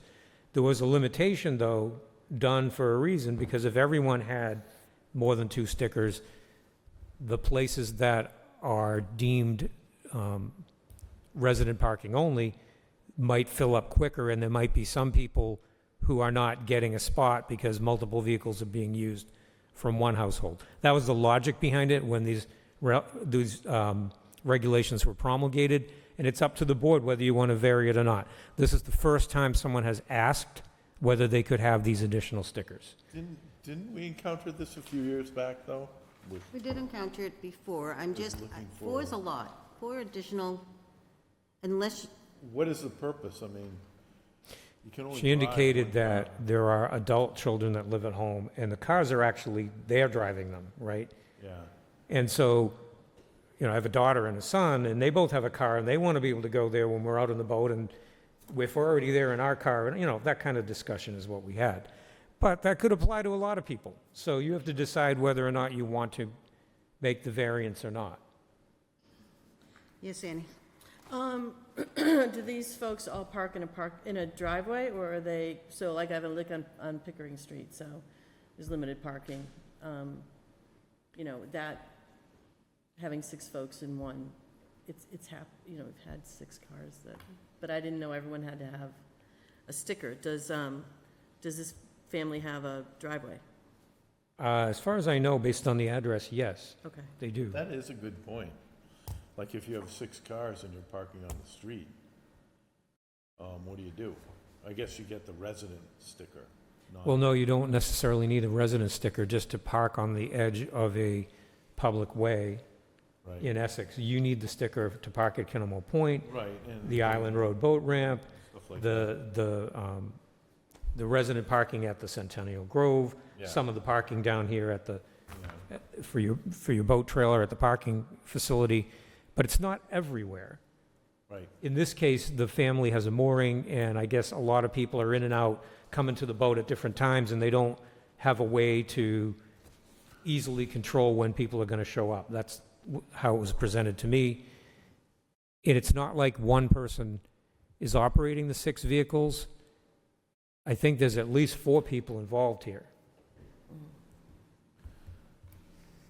Yeah. They're all owned by the same, that's the way they chose And to the do hard it. part that I have is, especially when you use the word mooring, which most often it means it's out by Canomo Point, so that's 6 vehicles taking up resident parking.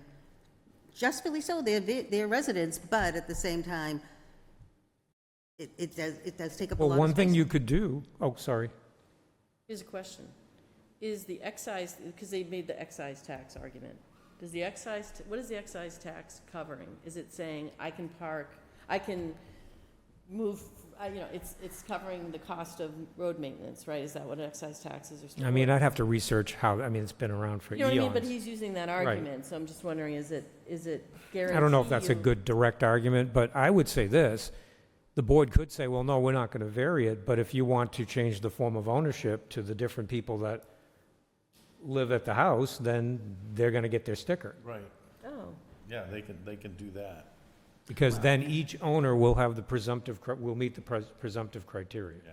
I like that. I don't think we should add that, because everybody will want to do that. I'd What like about a to do that. business? Do businesses have Essex stickers or multiple? In the regulations, Sorry. if you have a vehicle that is owned by a business, but it's your personal vehicle, or you lease a vehicle, there are provisions in there that deal with that. Okay. But as far as, I'm a business in Essex, you're not going to get a sticker just because you have to meet some other criteria. So would you like me to get back to him and say, there's a way that these people can have stickers, it's to change the ownership of the vehicles? And if they don't want to do that, then they're They going to don't have wanna do 2. that, yeah. Okay. Does that work for you? Yep. All right.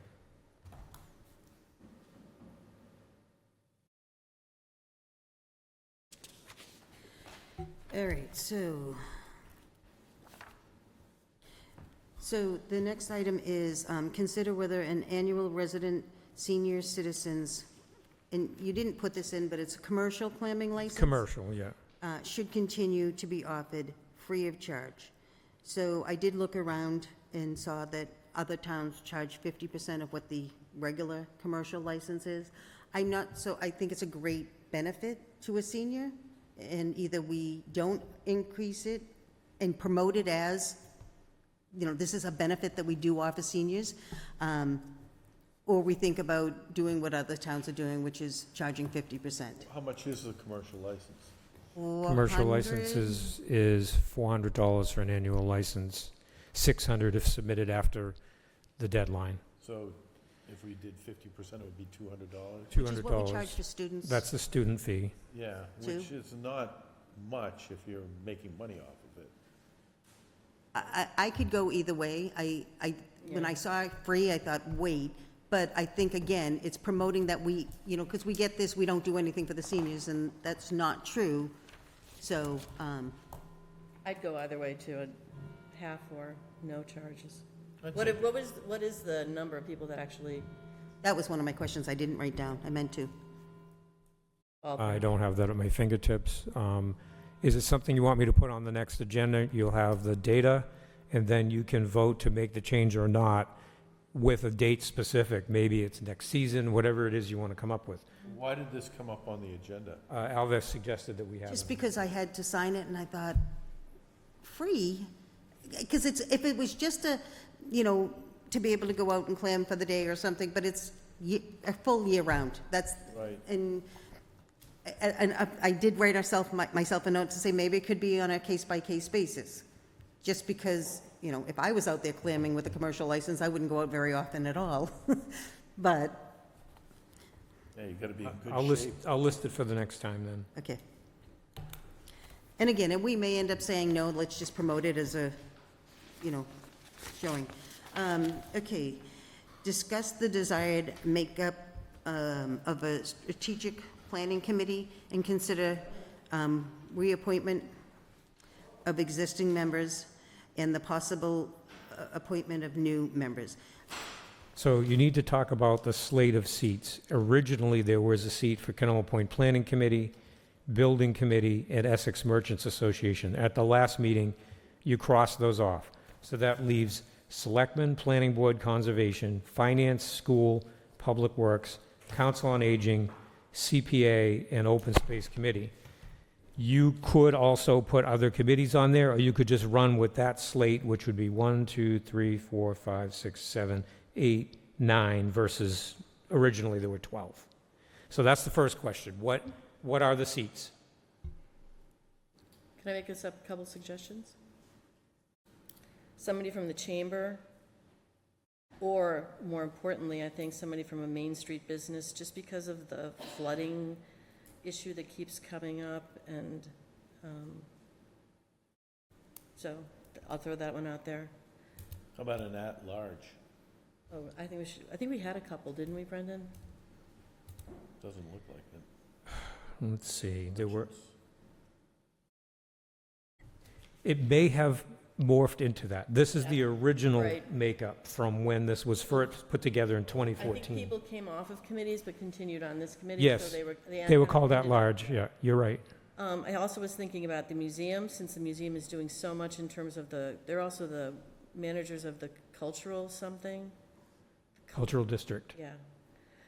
Or an environmental, we've got Stacy Capitosta was on the Essex Trails, she works for them, So- MECT. So having, as you know, having more people on a committee doesn't make it a better committee. No, I agree, but So is it more, should we be looking at, here's the main committee, and then we have subject areas that we have these in? Maybe if we're discussing, I don't know, I'm just saying, having 13 people on a board, you could end up having yeah, the same thing as nobody on the board.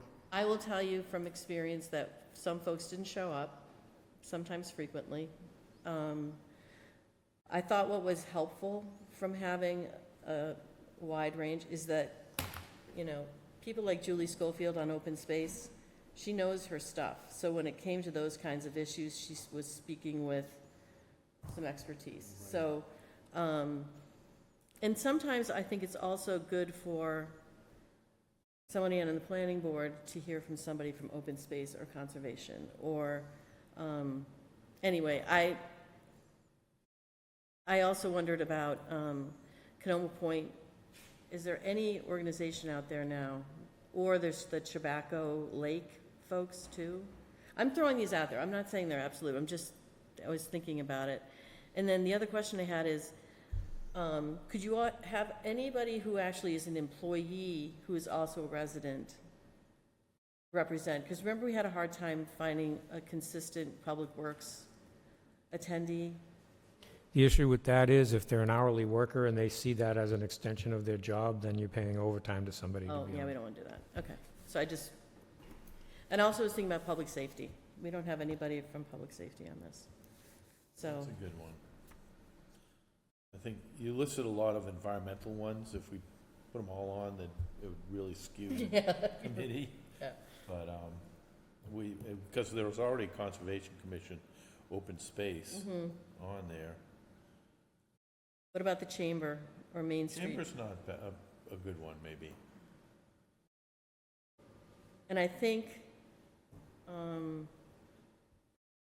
did Annalise send in a letter? Annalise, who does KPN? The ones that I Paddle got, Board? The ones that I got, in addition to people that were on there before, Nina McKinnon, Ryan Madrigal, Brian Gressler, Janet Carlson, and Chris Wolf. And they're just sort of at-large positions, or Well, are they representing some? They, no, some of these people wouldn't be representing, they just had interest in it. So it depends on what you defined as the slate Yeah. of candidates, and then maybe some of these people fit in that as potential choices, maybe some don't.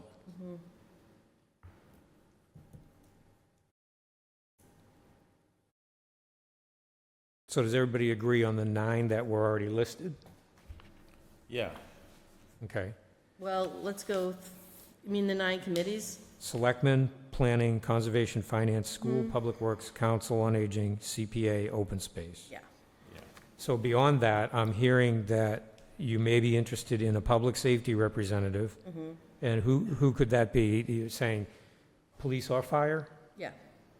So there's 10, if you want that. Then I'm hearing maybe the chamber. I think the chamber would like to have some voice there because we don't have the merchants anymore. So that's 11.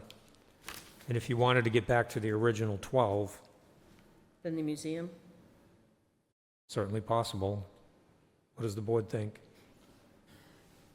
Maybe maybe them and maybe another environmental nonprofit, like The Lake Association? Lake Association, that's about, and MECT maybe. I'd say Lake Association is more relevant to Essex. So if you added the Or Canoma Museum. Point. Do we have this many people in town willing to get on? No. Canoma Point? What do you mean by, oh, the Canoma Point Association? Possibly. So when you say chamber, you're talking the Essex branch of chamber? I mean, I think Mark and Michelle might be able to find somebody.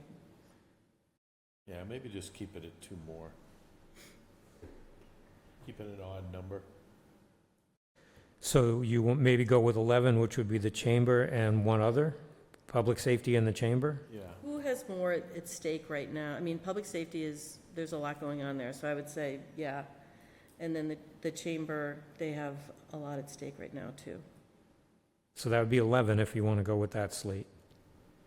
I would also say the museum would be a good representative of the cultural council. But that would make 12, and I wouldn't want to go to 12. Why don't we start with this 11 and decide if we add? Yep. Yeah. Okay. Okay, so it sounds like there's consensus that you want the 9 plus the chamber plus a public safety representative. Sounds good. So now, if you go to the people that indicated they were interested in continuing, Conservation Commission was Tom Barrio. Right. Are you okay with that one? Yeah. Everybody okay with that? Yep. Sure. Council on Aging, Ann Buckley. Is everybody okay with Ann?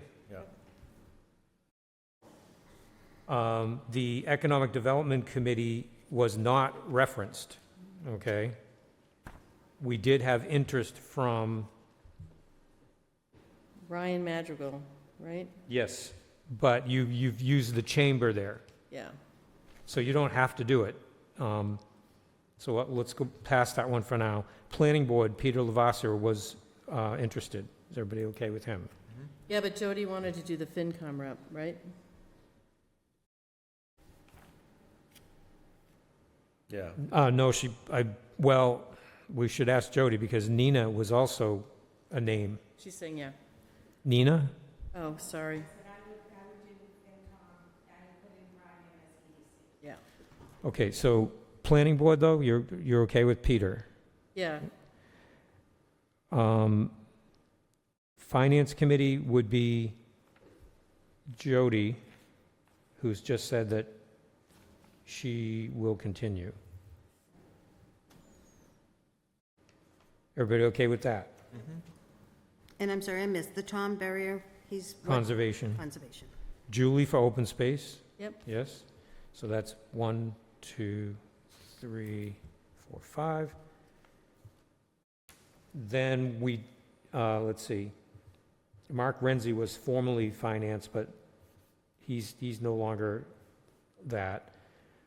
For the other spots,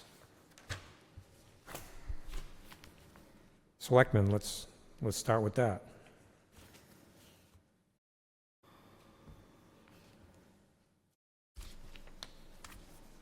Three options. Yep.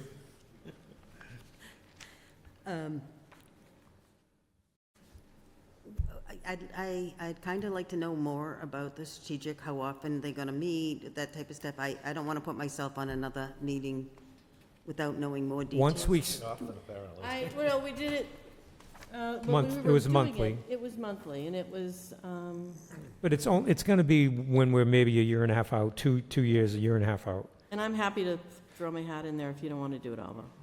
Because you're saying we're not doing anything this year. No, be nothing this year. So is there consensus around Annie being, Sure. okay, so that's a selectman. You can vote on this all at the end. So then we go down to school committee. I guess we need to reach out. Yep. I can do that. Public Works, Mike Galley was their rep. He's not interested. I can reach out to them. Yeah. I think Wes did it for a while too, but not as, He was I think he was planning board, Yeah. wasn't he? Yeah. Council on Aging, that's going to be Ann. Mhm. The Community Preservation Committee, I'll reach out. Michelle has started to take an initiative there. Jay Tetzloff's kind of stepped back. Okay, here's an idea. If someone wanted to fill 2 spots, someone who was on the select board and the CPA committee. You. There's only one. Then you could have a museum spot. Do we want one? I don't know, I'm just saying you can, Yeah, I mean, I don't care. I mean, if that, I'd be representing both. yeah, you have to be a little If that's bit- what you do, end up doing, yeah. But normally for these committees, you want the committee to tell you who they recommend. Okay, Right. sorry. Open Space Committee would be Peter is on it as well. He's. planning board. Oh, right, yeah. Yeah. So, right, so that could be Peter. Open Space is Julie.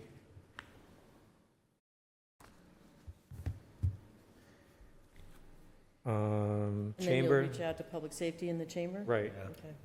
So what I'll do, I don't think you need to, you've set up the slate. I'll try to get recommendations for your next meeting so that you can round it out with names. So who do you have to go to the I have to go to school committee? School, Public Works, CPA, Chamber, and Public Safety. Okay. All right, so I'll bring that back.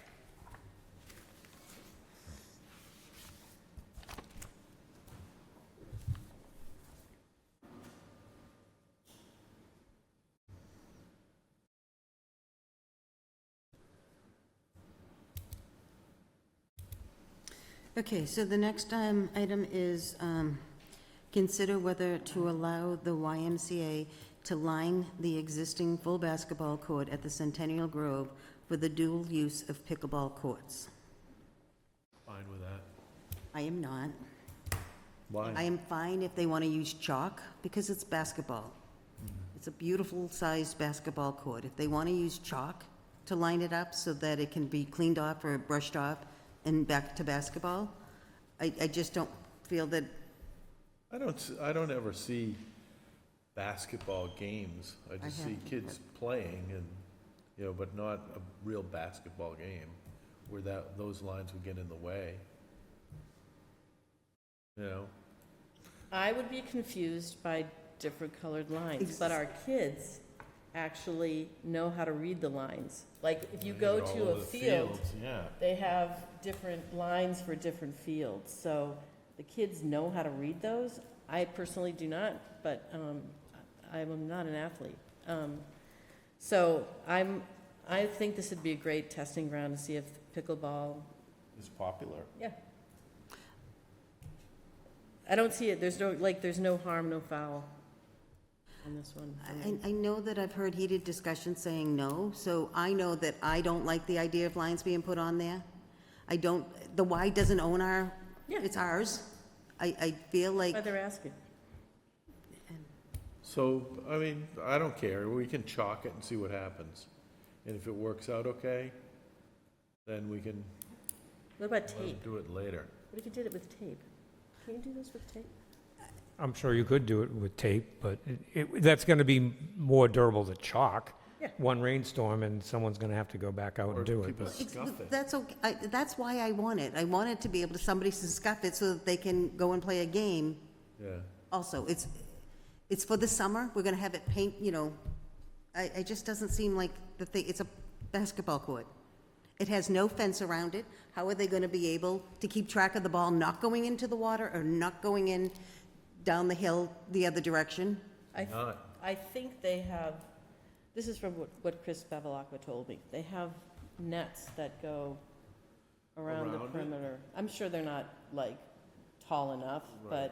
but, and then everything goes into a deck box next to the thing that, I Right. mean, I would be worried, but there was some vandalism at the Grove, I think, someone had broken some things, so, I worry about whether those things will be there when they need them, because,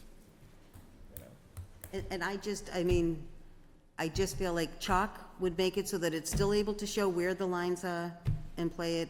And then if it works out, then they come back to us and say, it would be better if we could do. Actually, I don't know if, again, up on that hill is the best place for pickleball. Oh, it certainly is not. It's not the best place for it without a fence and stuff like that, but but now then the kids don't have the option to do pickleball for camp, so that would be a bummer.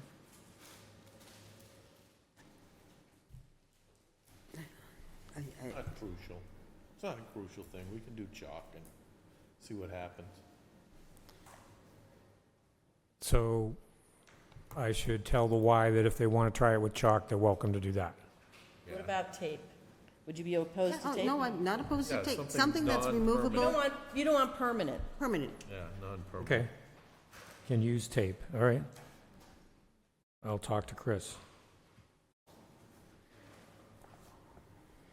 So the next item is the Housing Authority. So BZ, I've sent out emails to every person that was on currently or previously on the Housing Authority. I thought I had one, and they haven't responded a second time. So is this something that can wait? We don't have, Well, it has to, I mean, if you don't have a person. Right. It's prescribed by bylaw, so you can't sub it out as an at-large or some other, it's the bylaw says this is who you have to have. So until somebody steps forward, it'll just have to be a vacant seat.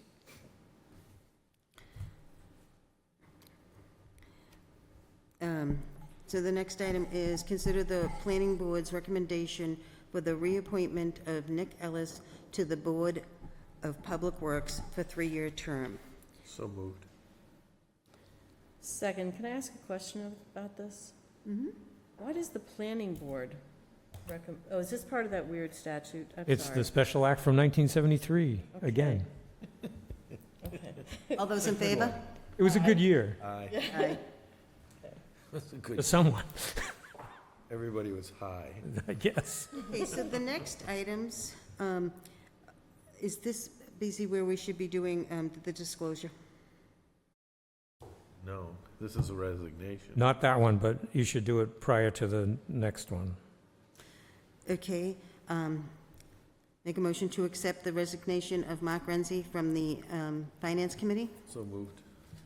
Second, but I just want to note that the date of the resignation is June 18th.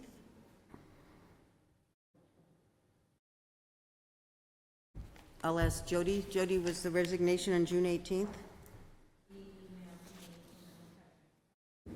We have it at, it was in our packets. Was it? Oh, yeah, it was in our package, wasn't it?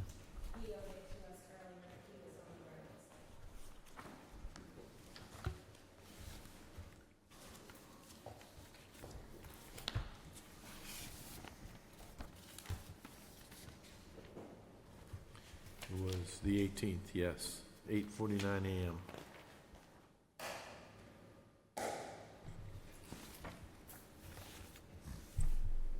a.m. Anything further with that, Ann? All those in favor? Aye. So before the next item gets discussed, I think each of the three selectmen have made a consideration of some of requirements that are in the state ethics law, and each one might want to consider reading a statement about your activities. I did turn mine into the town clerk. Did everybody? Yes. Okay. So I'm going to make I, Alvin Gahara, state that for the record, that my relationship with Ruth Perrine will not affect my impartiality, and that I have filed the required disclosure with the town clerk. And I, Peter Fippen, for the record, state that my relationship with Ruth Perrine will not affect my impartiality, and that I have filed the required disclosure with the town clerk. I did not realize we had to read that part of it. Mine is different. Okay, oh. So what am I doing? Oh, you've got a thing for me to Just say? say aye instead of, Okay. so for the record. For the record, Name. my relationship with will not affect my impartiality, and I filed the required disclosure with the town clerk, and it had to do with the fact that she was my opponent in the race. So is that That's fine. All you fair? had to do was make that statement, Okay, that it won't affect your impartiality, and that you filed the proper form, which all three of you have now stated and done. okay.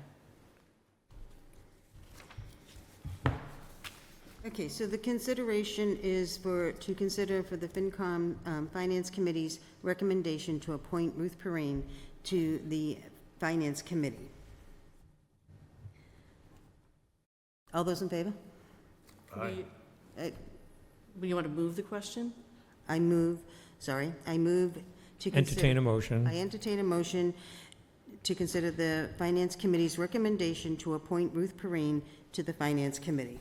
So moved. Second. All those in favor? We have discussion? Sure.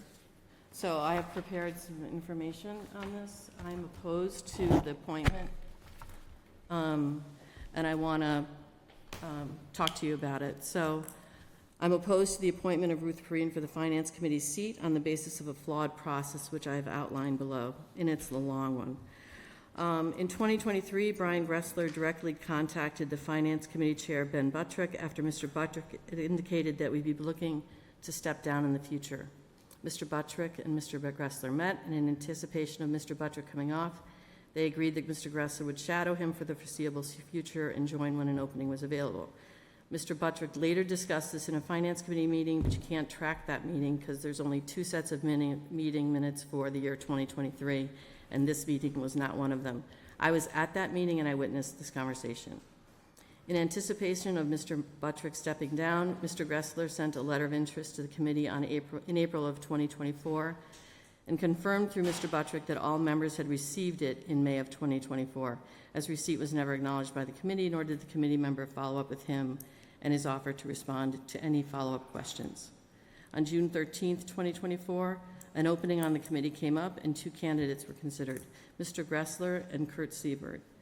Minutes reference statements from candidates, but none are available in the meeting minutes, and I provided you meeting minutes in the packet. Mr. Gressler had no request for a statement beyond his initial letter and was not notified that there was a vacancy or that his appointment was even being discussed. The committee voted to appoint Mr. Siebert. Fast forward to 2025, Mr. Siebert's seat again became open. On March 13th, 2024, I think I screwed the date up. Mr. Gressler expressed interest in the open position during the public comment and followed his statement with a formal letter on March 14th. That should see 2025. The committee also identified Bill Gauze as a candidate. Follow-up interviews were originally scheduled. There was some confusion and some scheduling issues. And they finally, on March 22nd, they canceled that meeting. But at that meeting, I expressed my concern that the process for electing committee members was flawed. Mr. Gressler provided additional detail on his background and also questioned the fluid nature of the process versus the one taken the previous spring. In response, committee members indicated that they preferred this more formal process. Interviews were held on March 26, 2025, with both candidates responding to the formal questions and engaging in discussion with committee members. I've given you the questions that were given to them. It's in the packet. The questions posed are attached to this document, and the minutes of the interviews are here. The minutes state the following. The committee convened to interview. They opened the meeting, and Mr. Buttrick led the discussion, and then both candidates had received the two questions in advance, and they were prepared to answer each. I'd encourage you to read those minutes because in it, Mr. Flynn, who's on the Finance Committee, opines on the time given between the interview and the decision.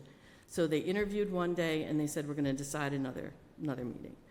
This simmering, he said, he values having the time to reflect after discussions, as ideas often continue to develop and resonate after the conversation. This simmering period is important for forming clearer insights, and the perspectives shared during the discussions were helpful and appreciated the thoughtful engagement.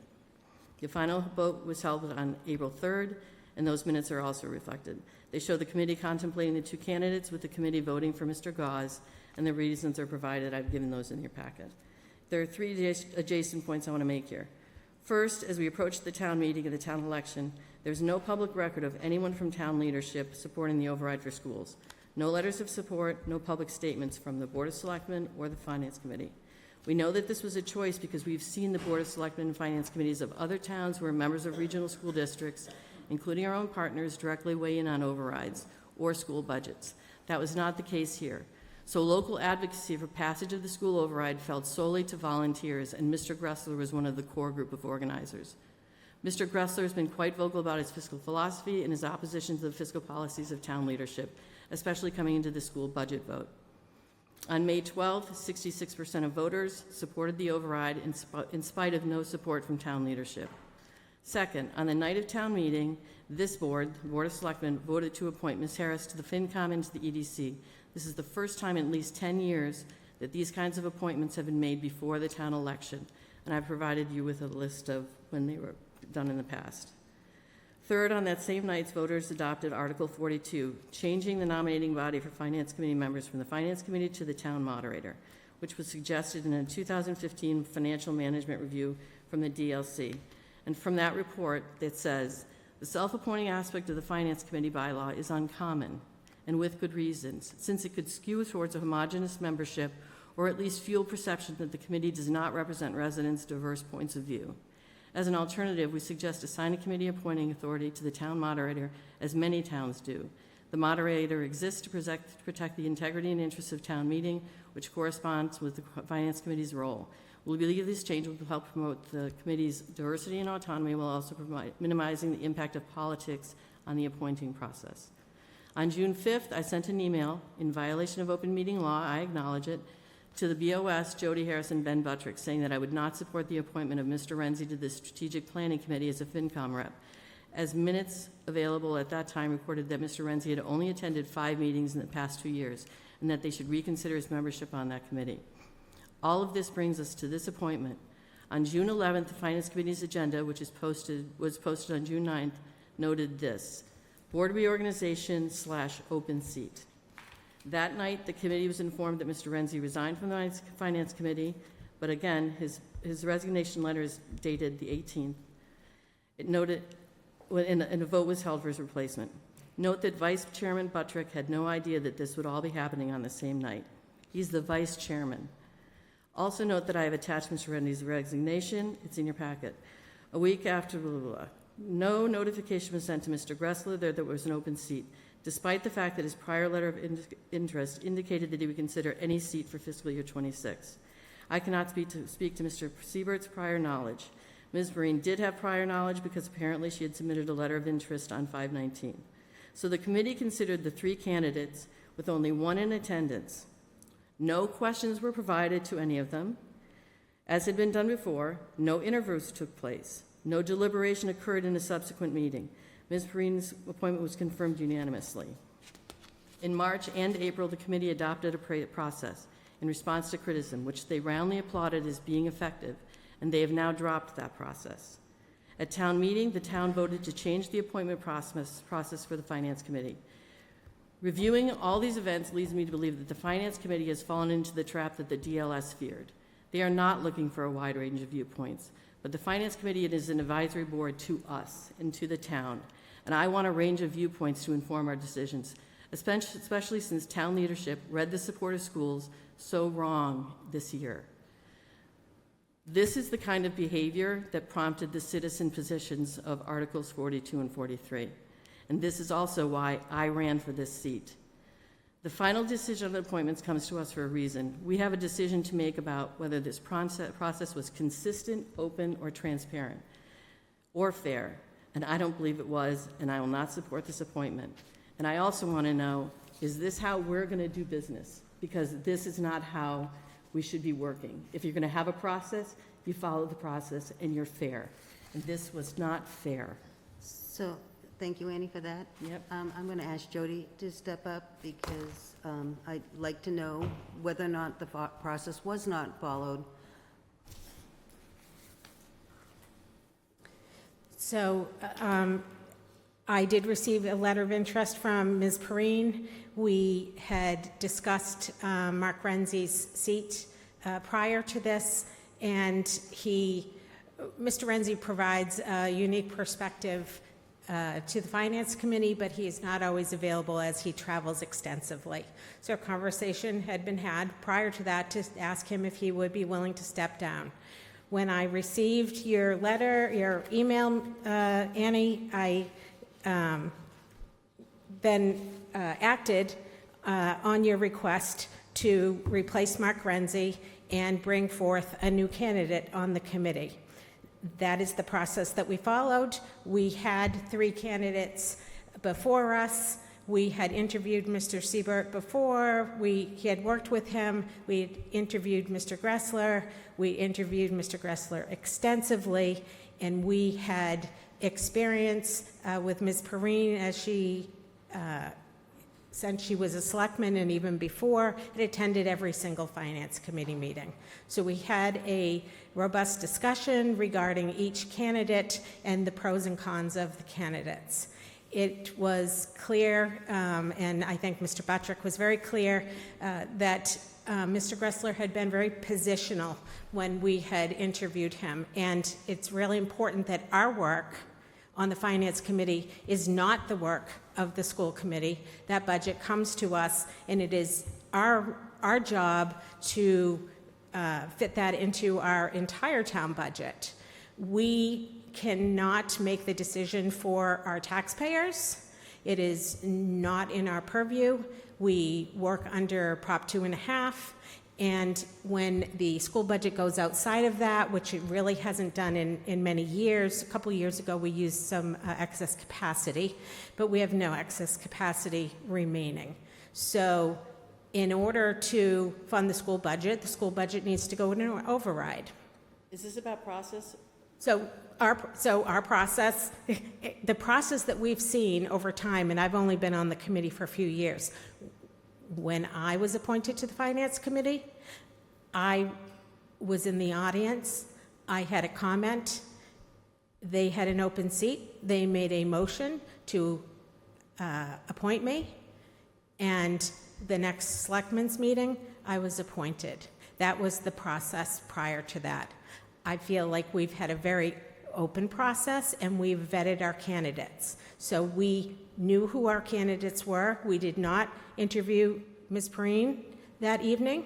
She was a known entity to us, and it was cited by each member that her experience is invaluable, that she provides depth and breadth of knowledge across all town departments. These are town departments that we work with, that we assign liaisons, that they're attending their board meetings, they're meeting with department heads. We are doing boots on the ground work. The Finance Committee and its makeup have changed dramatically, and we never have self-selected under my term as we of course, recommend to the Board of Selectmen, who has the voting authority to approve or not approve a recommendation. Let's talk about the may I ask questions? So I've stated what I wanted to say. The process has got to be consistent. When you interview somebody for a job, or you interview to have somebody to do work for the town, you have to ask the same questions. You set up a process when you had Mr. Gauze and Mr.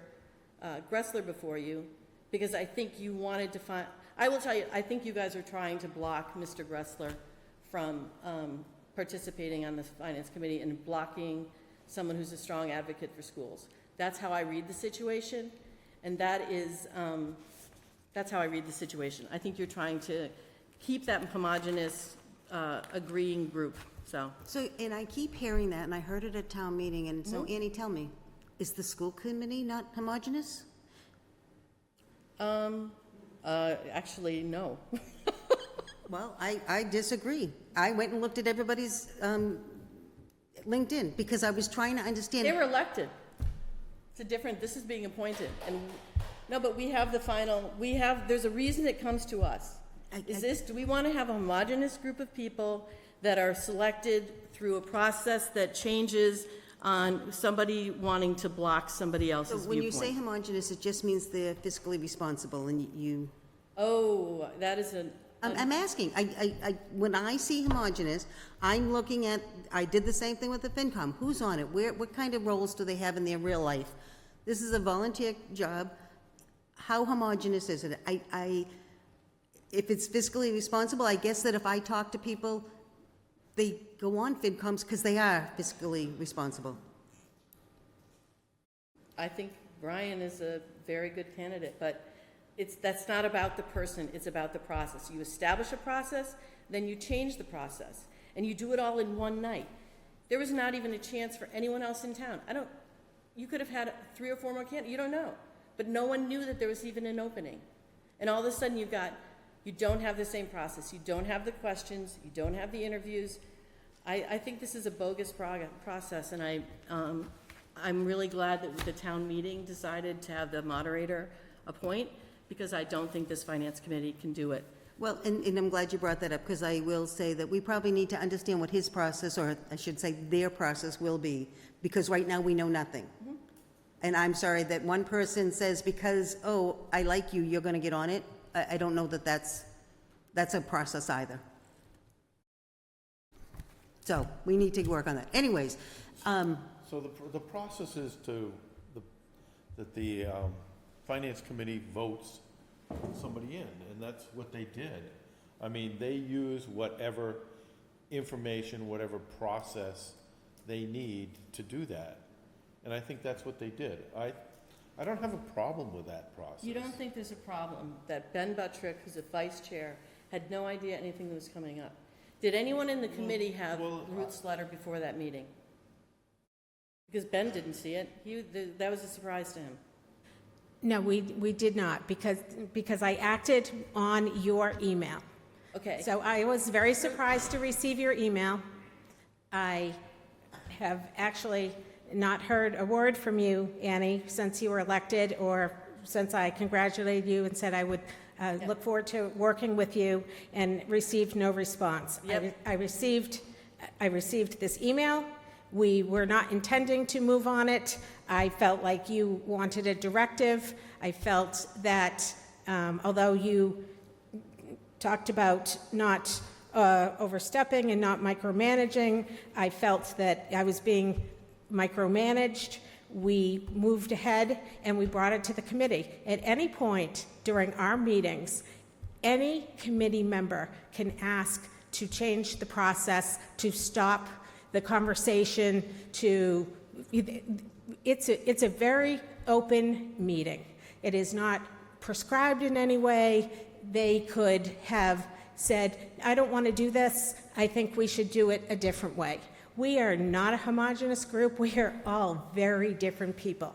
As you've heard me say, many of you have heard me say, I'm a boots on the ground person. I'm working from the ground up. Ben is a client relationships relationship manager with an asset management firm. Mike Flynn works in the bond market. Nina McKinnon is a human resources person. The people sitting on these seats, Josh is a risk analyst. We are very different people from very different viewpoints. What I find disturbing here is that the process that is changing to the town moderator is so far outside of this wheelhouse where we have a single person who is going to make a decision on who the next committee member is going to be. I don't know what that process looks like. A process was not voted in. I felt like we have had a more fair process. When I was appointed, I wasn't looking for a seat. I was asked to join. So I think that volunteerism is down. We've heard that from Chief Hassel. I think that we need to try to work together. We have a lot of work in front of us. It's year end coming up. We need committee members who can actually do work, boots on the ground. And I think that some people have a better understanding of some things versus others.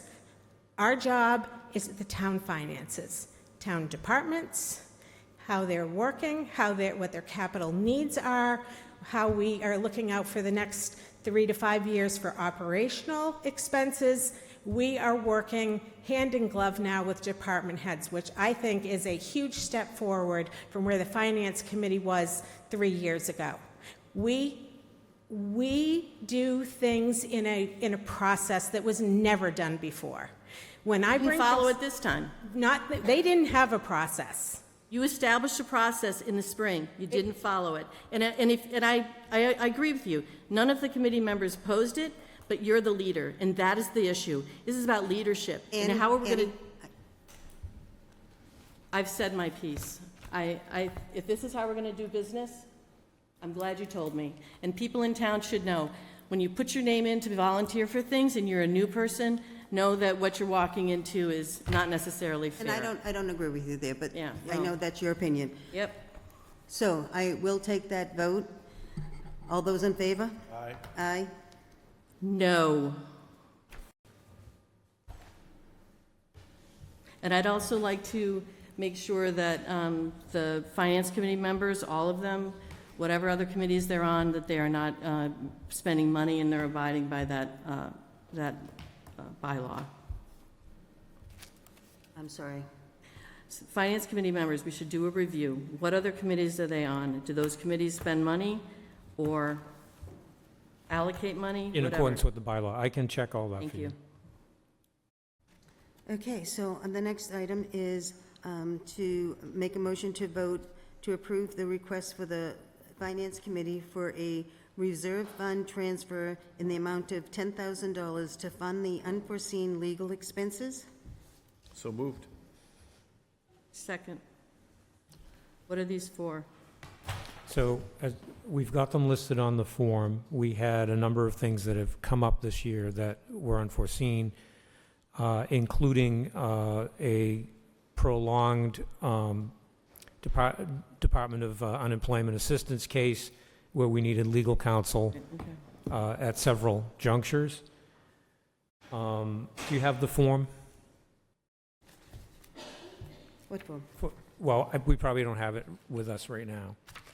Yeah, I don't I have. wanted to read what was the other things that were on it. We had several, So we had the multiple contracts and multiple personnel issues. multiple personnel issues, yes. So that was my, what I dumbed down into a smaller version. Here you go. So in the form, we say legal assistance with an ongoing unemployment dispute, other personnel matters, and 2 potential housing developments. That's the OSRD and the 44 Main, have depleted the legal account further than expected. Forgot about OSRD. That has actually required a lot of town council time.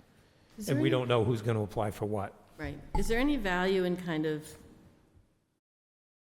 memorializing what things cost? Like OSRD, you know, if something comes up again, then we'll know how to budget for it, because you know what you spent this last time. Do you see what I mean? Like, Yeah, so like, for instance, the OSRD bylaws have been around for about 15 years, but no one's ever, until now. right, yeah. So you're right, grab the costs associated with a larger thing, even the DUA thing, Everyone will be different, you know, some But you will can be have a uncontested, some will be- benchmark Yeah. of sorts, yeah. I mean, we could look at other towns and see what they've done So, in different things. I'm just, all those in favor? It's Aye. I mean, honestly, for legal fees, $10,000 transfer is, Pretty cheap, yeah. considering what I know we went through this year.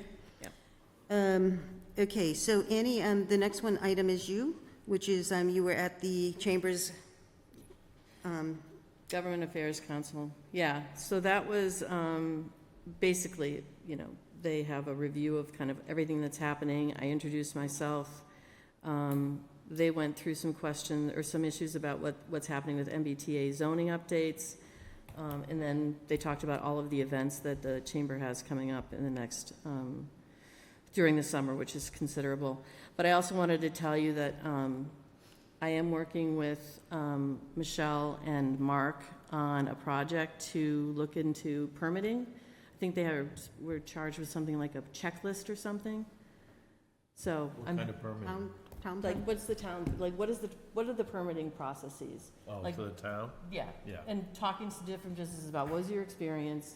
What could we do better? Yep. Were there any conflicts Yep. involved in this one or that one? So I'm helping Mark and Michelle do that. We're trying to divide up the work. So just wanted to tell you all that I'm doing that, okay? And that's really that was the bulk of it, just meeting people in that committee. Okay. So the next item is the design. So I did have a conversation with Carmen, and she, you know, gave me some suggestions as far as the verbiage, and she did recommend your donation in kind to help, and so I just wanted to see whether either of you, this is Annie. Yep. If you had any comments, if you wanted to have Brendan look into, you know, the cost of something like this to have put on signs? So this is enjoying your visit to Essex, seems like it's pointed at non-residents? No, No? it's for anybody. So here's my thought. Your grandmother is coming to watch you play baseball and happens to see this and say, oh, let me help. She may live in town, it's just, you don't want a list of everything to say. You No, ju- I understand, yeah. It struck me as being for people who are not in town, and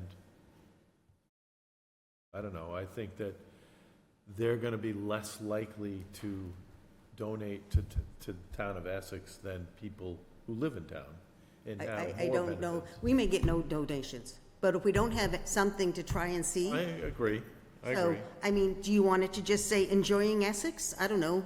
I don't know. So, I don't know. I'm So, just saying, I I'm mean- just saying what, Let's not let the perfect be the enemy of the good. If we just want to Yeah. get it done, let's get it Right. done. So you want me to get a quote on the cost of the sign? sure, yeah.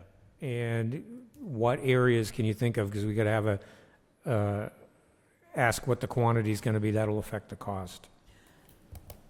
Personally, I was thinking, of course, Centennial Grove. Ramp? A couple of them, the ramp, Also the Memorial, shipbuilding museum. Memorial Park, Canomo? in Canomo. A Anyone few, on the main drag? it really depends. I mean, I thought to myself, okay, so Clamors, because there are kayaker people who come in and go in on there. But the people who eat in the restaurants, you know? You mean like on the main street? Yeah, just on the causeway, I don't And know. she, Maybe the one by the landing, the boat ramp and could be positioned where people would see it as well, you know, that are just driving by. so I guess, 4? 4.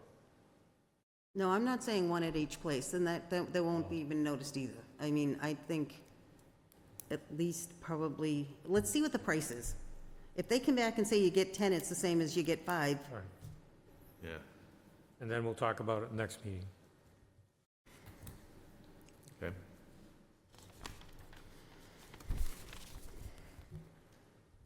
Okay, so,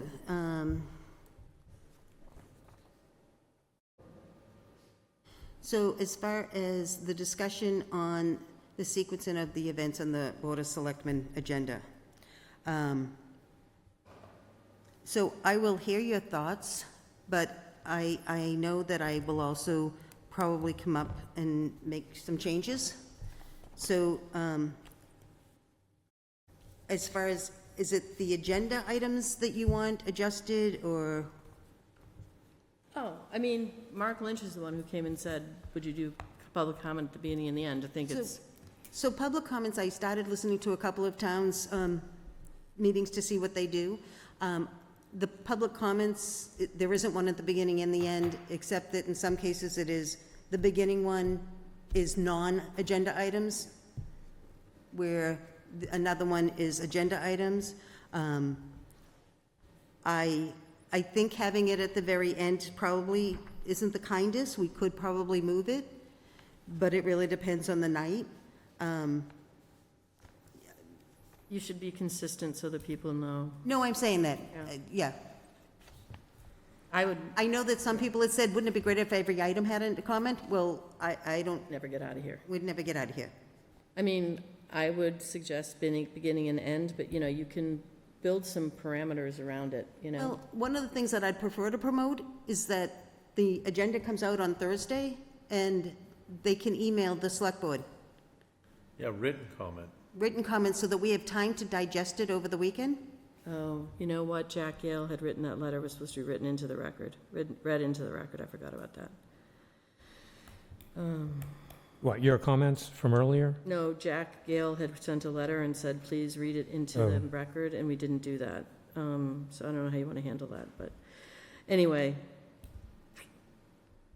People don't see the public comment. I mean, people don't see the letters. We only see them. So, I don't know.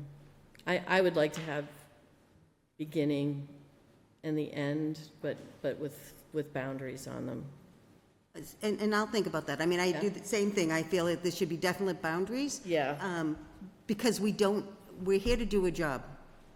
Yeah, but you're doing their work.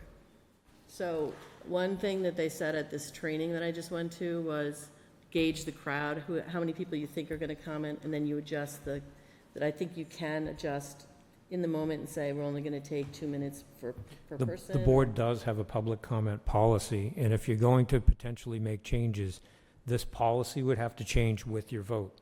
Okay. I recommend that I get this around to everyone so that at your next meeting, you can understand what's already required versus changes that you may or may not want to make. All right. Okay. Yeah, you'd hate to see it turn into a soapbox, Exactly, you know? exactly. I'll get the policy around. And even when you tell, say, hey, no, 2 people can't come up and say the same thing that the other person, they do. So I really, Just throwing it out there. so the next thing was also a chairman's report, I had already started talking when Ruth was still chair about that. There are some things, though, that, sensitive data that I may be privy to that as a chair I can't share until, Oh, and I don't mean it for that. It's just like, I was out and about. This is, I mean, you know what a chairman's report is. Sometimes you just say, well, and I don't have exactly. anything. And a lot of times the chair ends up in meetings that is in BZ's reports, and those do get made to the public. I would only say this, the chairman's report would still have to have a listing of the topics that you expected to discuss. Otherwise, you could come and, I'm doing the chairman's report, and it's about something that's not on the agenda in any form, that might not jive well with the open meeting law. Yeah. Really? Because this, in the school committee, you have a chairman's, you have a superintendent's report. There's no, they're just kind of reporting around kind of what happened. in I'll the- check on that, but I'm pretty sure that it can't just be open-ended, because now you're talking about things that weren't advertised. I can't speak for how others do it, but Yeah. you know that the tradition here has been Yeah, yeah. extremely detailed. Yep. Yeah. I'll I'm just- check it, I'll yeah. check it. And I mean, again, I do say, if somebody approaches you, they can send a comment to the Board of Selectmen anytime. And although we won't read every single one of them, we can put that we got comments. Okay. So creating a digital secure file for storage, Brendan, is this something, my concern would only be that it's, if there's a cost and/or security. So there'd be no cost. Right now, the board gets a stack of paper documents in advance of a selectmen's meeting, so you can digest the material. We could continue to do that for people who want it in paper, but we could also scan those documents individually or as a group into a folder that only the 3 selectmen have the link to get into. I think, I mean, we use them at the meetings. I think the paper documents are good. I like the paper documents. A lot of times I come in and ask them to print something for me because I like to be able to write on them. Right. But I think that if it costs us nothing, then it's fine. No, it's just going to be, once I have the final assembly of the records, I scan them in. So that's my concern. Do you have to scan it? If it's a document that already exists in a digital form, like an email, I'd have to scan in, yeah, because I don't have a way to give you an email. So who would have access to the digital version? Only the 3 selectmen. It's like a Dropbox. Yeah, so. I just don't know why we come in to pick things up when we could all have them electronically. This is the first committee I've ever been on that deals so heavily in paper. But it's only 3 of us. I know that, but it's a Yeah. pain to have to come in here. I don't like coming in this building when there's nobody here. I'd rather do it during office hours. And you're busy, we got jobs, so Sure, it's yeah. just it's easier. Again, You're I gonna think- look into it, Brendan, right? No, I can do it, I just need to know whether the board wants me to do it. Up to you two. That's what I So- prefer. I prefer paper. I don't need it digitally. And it's, for me, it's more if you do have to create you have to scan it. I mean, that's, Some items would have to be scanned. If Yeah. it's already a document that I have, like in Word or something, I could put that document in there, but it will be a combination of things. okay. I'm going to say, if you could do it, let's do it. Let's see how much time addition, if it takes you. I know it's going to be over time that we'll figure that out, because Yeah, it I'm may I'm be not nothing. concerned about that. I mean, Okay. I get paid, it's fine. And let's see how it works. So the next item is to consider a resident's request to create a page for vacant appointed elected employee vacancies on the town website. I haven't looked to see if, We I don't, know we I've been don't have told that. other towns have it, but I haven't seen it. And when it comes to employee positions, other communities usually have at least half a dozen things open at one time. In Essex, months go by, weeks go by, months go by without an opening to speak of. So we've never had a dedicated section on our website for that. And I'm in the website constantly all day long. And I look to see, okay, so-and-so's up in 25. I wonder what, it's there. And we do list who's on a committee, whether there's a vacant seat, and we list the date that each person is expiring. So it was a suggestion. It's just another administrative type of thing that somebody would have to, well, Yeah, it would actually, have to be kept up to the date. boards would have to tell Right. Yeah. somebody, whoever that person, You somebody would have is. to hound the boards to get the information, yeah. I guess that in a small community like this, It's 2025, and we still work with paper. We don't have stuff online. We complain that we don't have new people volunteering, but we don't have any, why wouldn't we do this? You're not going to be perfect, you're not going to get every appointment, you're not going to get every vacancy. I'm sure that it's going to be, And but that's, at least having some word out there. I can put a page together. It's something that can be done. we can look at putting a page together, but we have to figure out how, the process of how it gets done, because what's the sense of having a page that's not up to date? And that's, I mean, you know, I keep bothering you every time I come across a page that's not up to date. Because the way our system works is each department is responsible for their own content. This page, though, we would be responsible for. So Pam and I would have to go through Pam's database on a periodic basis and indicate whether there's a vacancy. This would not be listing the dates, though, because those are already on each individual committee page. So, like right now, there's a vacancy on the Affordable Housing Trust. That would go on there. If there's somebody being hired for something, that would go on there. The page might not be very long, might not. If people are expecting to go to a page and find dozens of opportunities, it's not going to show that because there aren't. And But it doesn't mean we can't do it. I mean, I don't know that you'd want to mix up your boards with your departments, meaning if there's a job, I don't know that, unless you have a career page. Well, we could do two.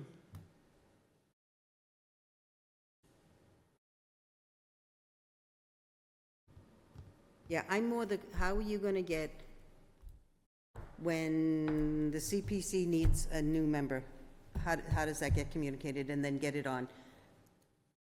We Usually, hope we give the townspeople notice, but depends on the committee. so, if you could look into it, ideally, it would be great if you could see that, you know, Alva's position's up next May, type of thing. That's already on there. This is, No, I'm saying so it goes to that page automatically, it knows. I don't think you have that type of dynamic. no, we More don't. sophisticated, yeah. No, this would be at most 2 pages. One would say whether there are any employment opportunities to work for a department, and there might be none. In fact, most of the time, it will say none. The other page will be, we're aware of a vacancy on this committee, that committee, and this committee. And there might be 2 or 3, but I'm happy to do it. I'm gonna assume that somebody would want to have it sign up for a notification. So if you did a page like that, We can make the page on update go to anyone who signs up for it. I can do that. let's take a look to see what we can do, but we still have to work out the process of the boards making sure they communicate with the select board so that it gets Yeah, we'll updated. have to work it out, but I mean, I can set those things up. Do you have something like Spring Share that the schools have? What do you have for municipal openings? There is a municipal openings website, isn't there? The Mass Municipal Association, and we normally would put like a major department head there, but Yeah. not necessarily a part-time job or something, because it costs money. Yeah. Oh, okay, so, all right. Then this is a good idea. Okay, so ratify I'm going to make a motion to ratify the chairman's approval of ceremonial burn of the pallets at the Memorial Park, which has been conducted by the Essex Fire Department, which will be conducted by the Essex Fire Department to dispose of the pallets that were not used due to cancellation of Essex River Day. So move. Second.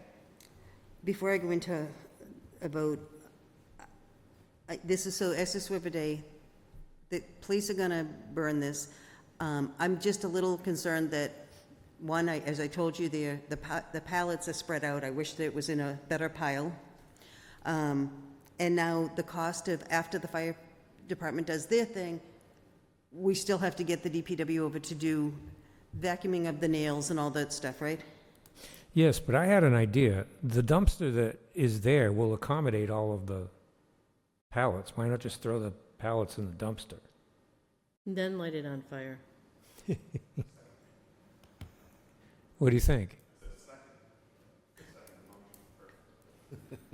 The dumpster that they got is big enough to accommodate all those pallets. So why have the fire? You're not looking to have a fire, right?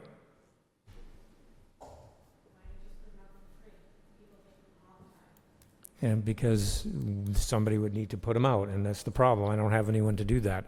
And We are, so we've got the pallets, we've got a dumpster. We could put all the pallets directly, somebody has to, we have to, if the DPW will throw them in there, you're right. okay, So I want me to ask that? Yeah. yeah. If the fire department's not dying to put something on fire, I mean, it's a great opportunity, but I don't know if I'm going to step up to the mic, but I can comment on it if you'd like. please, you can step to the mic. I think it's a great opportunity, and that's why we look to try to make something happen on it. It's just a really difficult time of year with 4th of July coming up and kind of short notice, and there's, I guess, some logistics on the back end that we would need to do. I mean, if we use it as a straight training opportunity, then there's a significant cost to having a training at the end of the fiscal year, so that's a challenge. And if we do it just more as a public service and just put it out on Facebook that, hey, we're burning down this pile and kind of having a bonfire, it just becomes, I think there's a lot of liability there, right? So now we're having a bonfire, but not really having a bonfire. People are going to inevitably show up. I don't know. I think if we can do it, if the mission can still get accomplished without us having to burn it down, great. If not, then we can be a plan B, certainly, and support the initiative. So whatever you need, but All right, well, I'll try to see whether we can get the DPW workers to throw those in the dumpster and have it hauled away.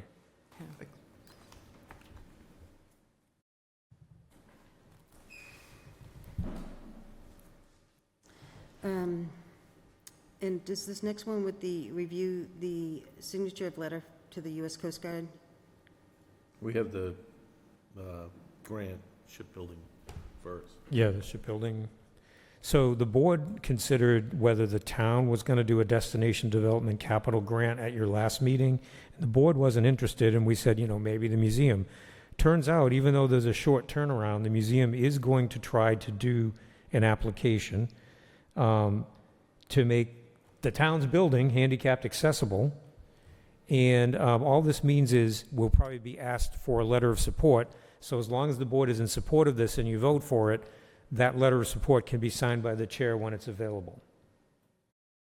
So moved? Second? All those in favor? Aye. Aye.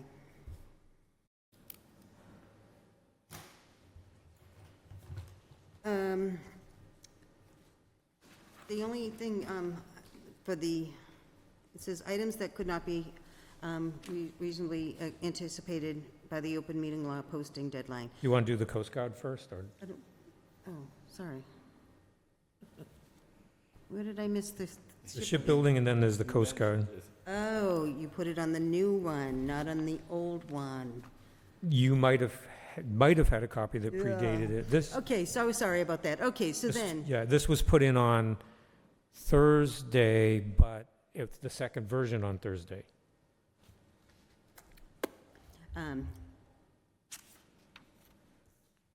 review and signature of a letter to the U.S. Coast Guard urging the Coast Guard to drop a proposal to eliminate federal aids to navigation. Yeah, you sent this out, didn't you? Yeah. I just want to make sure you were at the meeting. Yeah. Basically, the Coast Guard is saying that they want to discontinue You saw this. the posting and maintenance of the buoys, the big can buoys and other aids to navigation in the Northeast, which is a ridiculous idea. Senator Tarr is against it. Our representative is against it. The Army Corps of Engineers is against it. All the communities around here. And we were asked whether the selectmen would also send a letter indicating that it's not a good idea. All those in favor? Aye. Aye.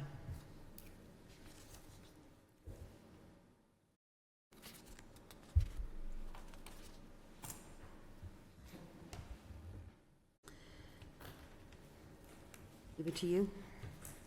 I'll take it, yeah, thank you. Okay, so now we have some licenses. I'd make a motion for a one-day entertainment license, Essex Police Department Annual Classic Car Show. So moved. Second? All those in favor? Aye. For the appointments, we've got the Community Preservation Committee, Michelle, which is 3 years. And we've got, I'm just going to read them, Michelle French, Peter Fippen, and Allison Taylor. So moved? All those in favor? Aye. Abstain. Oh, I'm sorry. That's right, sorry, I was supposed to say second. Elva seconded. Aye. All those in favor? Abstain. For the Historic Commission, we have 3 years. Marlene Putnam, Keith Simons, and Jay Tektop. So moved? All those in favor? Aye. Aye. For the appointment of the, I'm not reading all of these. No, just say fire department appointments as listed on the agenda. For the fire department appointments as listed on the agenda. So moved. Second? All those in favor? Aye. I do want to ask the chief a question, and that is, this is a big, huge list, and I know some of these are, and I'm going to use Cam Ellis just as one. I know he's not in the area. I know he has to be on here, but is there any way to have who's active or something like that, just to indicate? So it's all separated on our end. We know who's on Okay. military and who's not. And I mean, yeah. And I guess the only reason, because when you look at this, it looks like, oh my God, look at how many people we have, but really, it's very. Yeah, so we're down membership-wise significantly, so though it looks big, we're usually higher. Okay, thank you. You got it. While we're on appointments, did everybody get in your packages a copy of what the Centennial Grove Indoor Entertainment could look like? It's not on for a vote on this meeting. We can bring it up at the next meeting. I just want to make sure everybody has it and that you didn't have any questions. I did have a question, and it was about the $500 deposit. Yeah, for the noise. Yeah, that seems onerous, given the fact that the rental, I think sometimes is $300 and $350. So could you tell me the justification for that high cost? Yeah, a lot of times people will say, oh yeah, we'll be real good, and they end up deciding that they want to do something that doesn't really follow the rules, and then there's really, what are you going to do? The event's over, maybe the police got called, and there's no repercussions. If somebody knows they're going to lose $500, maybe they'll listen when the police come. What do you require for a check? Is it a certified check or is it just a personal check? Personal check. Yeah, so no big deal. It's not getting cashed. No. Yeah. That's an idea I had. I mean, and I can bring it up. I'm going to put it on the agenda the next time. But I wanted to make sure everybody saw the format, that's all, at this meeting. Yeah, I mean, for the deposit to be more than the cost of the rental seems a bit much. All right, well, we can bring, now that everyone's seen it, we'll bring it up Yeah. the next meeting. Otherwise, it looks good. So, just reminders before I go to public comment, the next regular board selectmen meeting is Monday, July 7th, 6 PM, third floor. And now I see that we have somebody standing at the podium, so Ruth, would you like to talk? Thank you, Chairman Ingahara. Ruth Perrine, 15 Lufkin Street. Dear members of the Select Board, I am before you this evening to offer my full support for the Essex Fire Department's request to establish a full-time fire prevention officer position. During my 6 years as member of the Select Board, I had the privilege of working closely with 3 exceptional and dedicated fire chiefs, Chief Danny Dowsett, Chief Ramey Reeder, and Chief Christian Hassel. Each of them demonstrated an unwavering commitment to our community and consistently communicated the growing needs of the department. From the beginning of my tenure, Chief Dowsett asked for my support in creating a full-time role within the department. At that time, I shared the reality that the town's financial position made it difficult to accommodate a full-time salary along with the associated pension and health care costs. Still, I respected his firm belief that this step was necessary for the department's future. Now, having heard similar appeals from both Chief Reeder and most recently Chief Hassel, it is clear that that need is not new and is only becoming more urgent. The role and responsibilities of our fire department have expanded significantly. Administrative duties such as permitting, inspections, reporting, and grant writing demand more time and attention than a call department structure can reasonably support. As the spouse of a call firefighter who has served Essex for over 35 years, I've seen firsthand the changing nature of public safety in our town. Fewer residents live and work here, and the once common tradition of children growing up to follow in their parents' firefighting footsteps is less frequent. These shifts had had a direct impact on response times and recruitment. While we have been fortunate to retain a call fire department model for this long, it is time to acknowledge that our community's needs have outgrown the current structure. The addition of one full-time fire prevention officer is a necessary and responsible investment in public safety, community well-being, and long-term operational sustainability. I urge the board to support this request and take this important step forward for Essex. Respectfully, Ruth Perrine.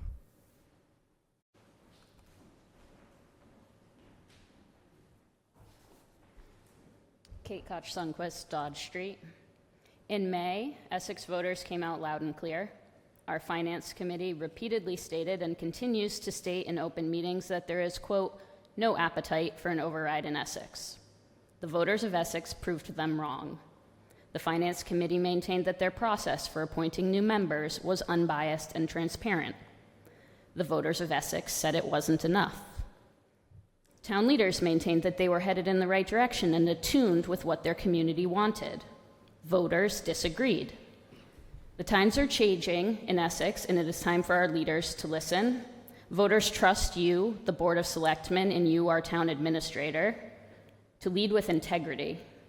Tonight, I'm disappointed with your failure to uphold a standard of process, with your failure to oppose the Finance Committee voting to appoint someone to a seat that had not yet been vacated, and with your failure to acknowledge the problematic existing composition of the Finance Committee, which seems to uphold an invitation-only membership, while the rest of us who serve our town were elected by a majority to do so. Your constituents, your voters, chose to change how members of the Finance Committee are appointed, and they did so for a reason. You could have chosen to table your vote in recognition of the will of your people, but instead you voted to proceed not in support of the voters' voices, but in spite of them. I want you to know that I am not alone when I say that voters are watching you. They are making decisions based on your actions, and they will continue to vote for the leaders they believe in.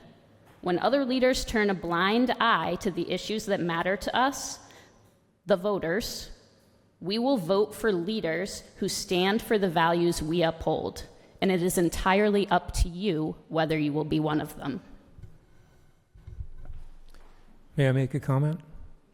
No, thank you, Kate. I just want to say I operate with integrity.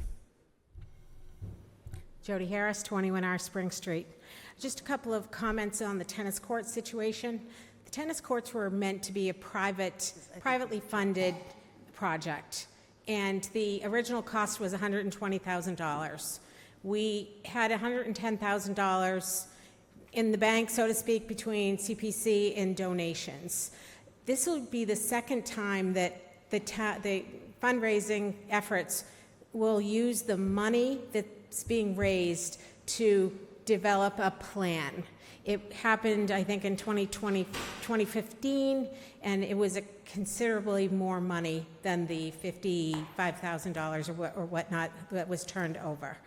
So I'm concerned that we're going to do this again. We're going to go after a plan on a piece of real estate that when we started raising funds for, we simply were going to chew up the asphalt and put down new asphalt and new fencing.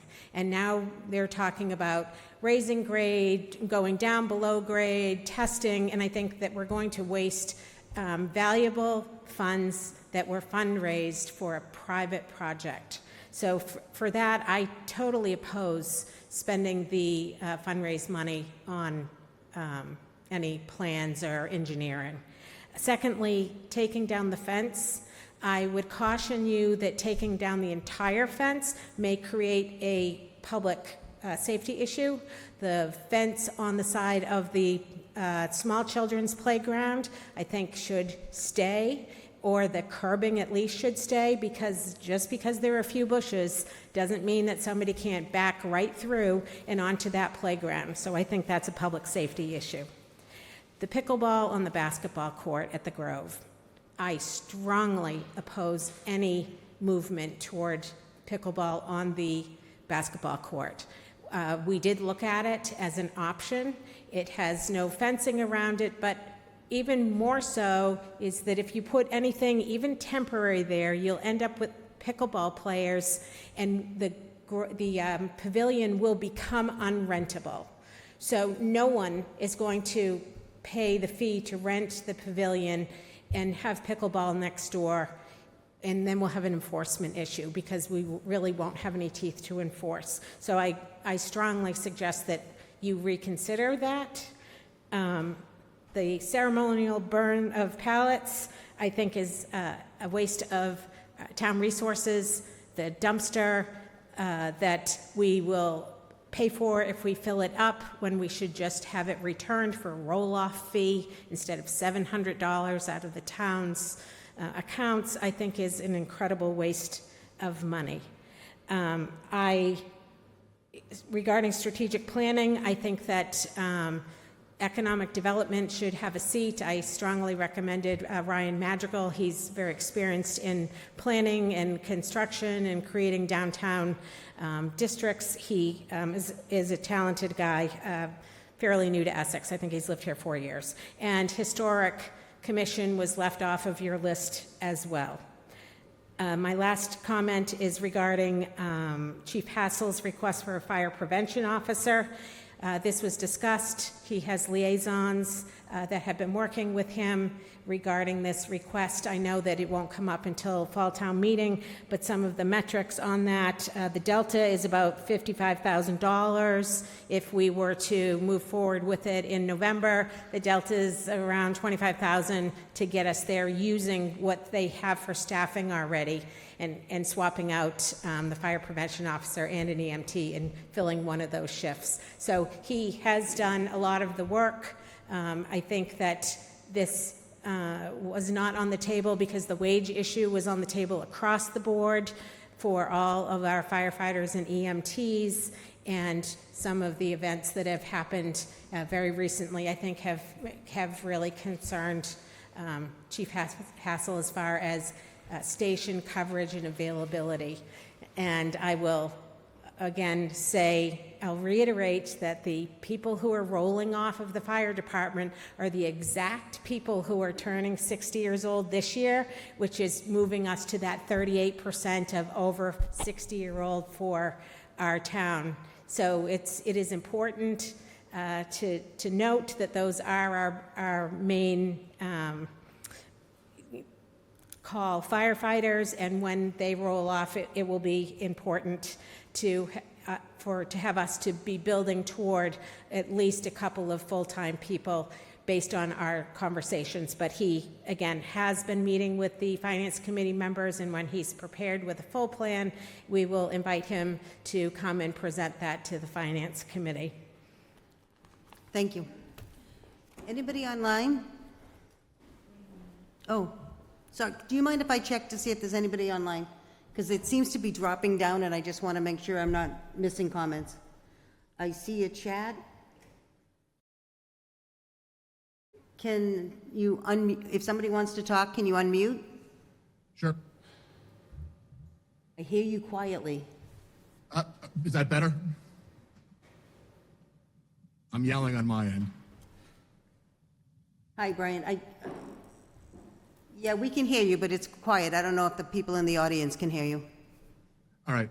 This will be very fast. Brian Gressler, 30 Choate. My name came up tonight, a lot tonight, so I felt obligated to speak. And I just want to say that this issue is not about me. I don't want it to be about me. I indicated in a letter to the BOS last week that I'd be happy to remove myself from consideration in order to kind of keep pushing towards a fair process. What the state warned about 10 years ago was not a lack of diversity of background. It's a lack of diversity of thought. It's everybody having the same philosophy and idea, and the committee failing as a result of that to do its job as an advisor by having a dominant idea about what the town's finances should look like, and therefore creating their own agenda about what those things should look like. I think that was a fear. I think the committee is stacked that way today, and I don't think there's a voice to run counter to that on the committee, and I'd like to see one on there. Thank you. Thank you, Brian.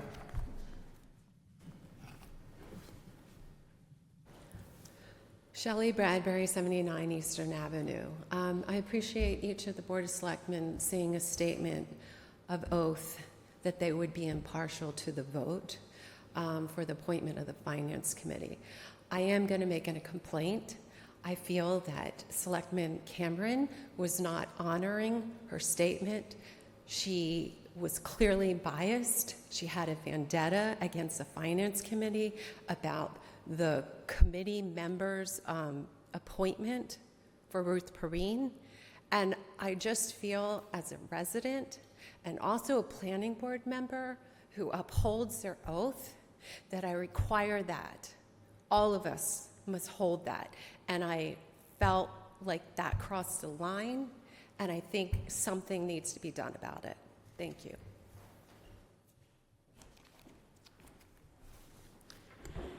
Ruth Perrine, just a quick comment. I did not prepare for this, clearly. There was a comment made a short while ago by somebody else making public comment, and I have to say, having sat where you're all sitting for 6 years, I was the recipient of, plenty of abuse and social media attacks and many other things from usually a pretty small group of people. But after hearing what was said about our town administrator tonight, I am compelled to stand up and say I have never met or worked with a more honest, impartial person who has the highest degree of integrity, and I value every single moment that I had the opportunity to work with you. And I just want it on record that I've never met anybody like you. No one has worked as hard, has been as honest, trustworthy, and dedicated. You are the most amazing person that I've ever had the pleasure of working with, and I cannot just sit back and not address that. That was it. Thank you, I appreciate that. On that, I take a motion to adjourn. I'm going to give Pam this, I'll send it to you electronically if that's easier. Hi. Thank you.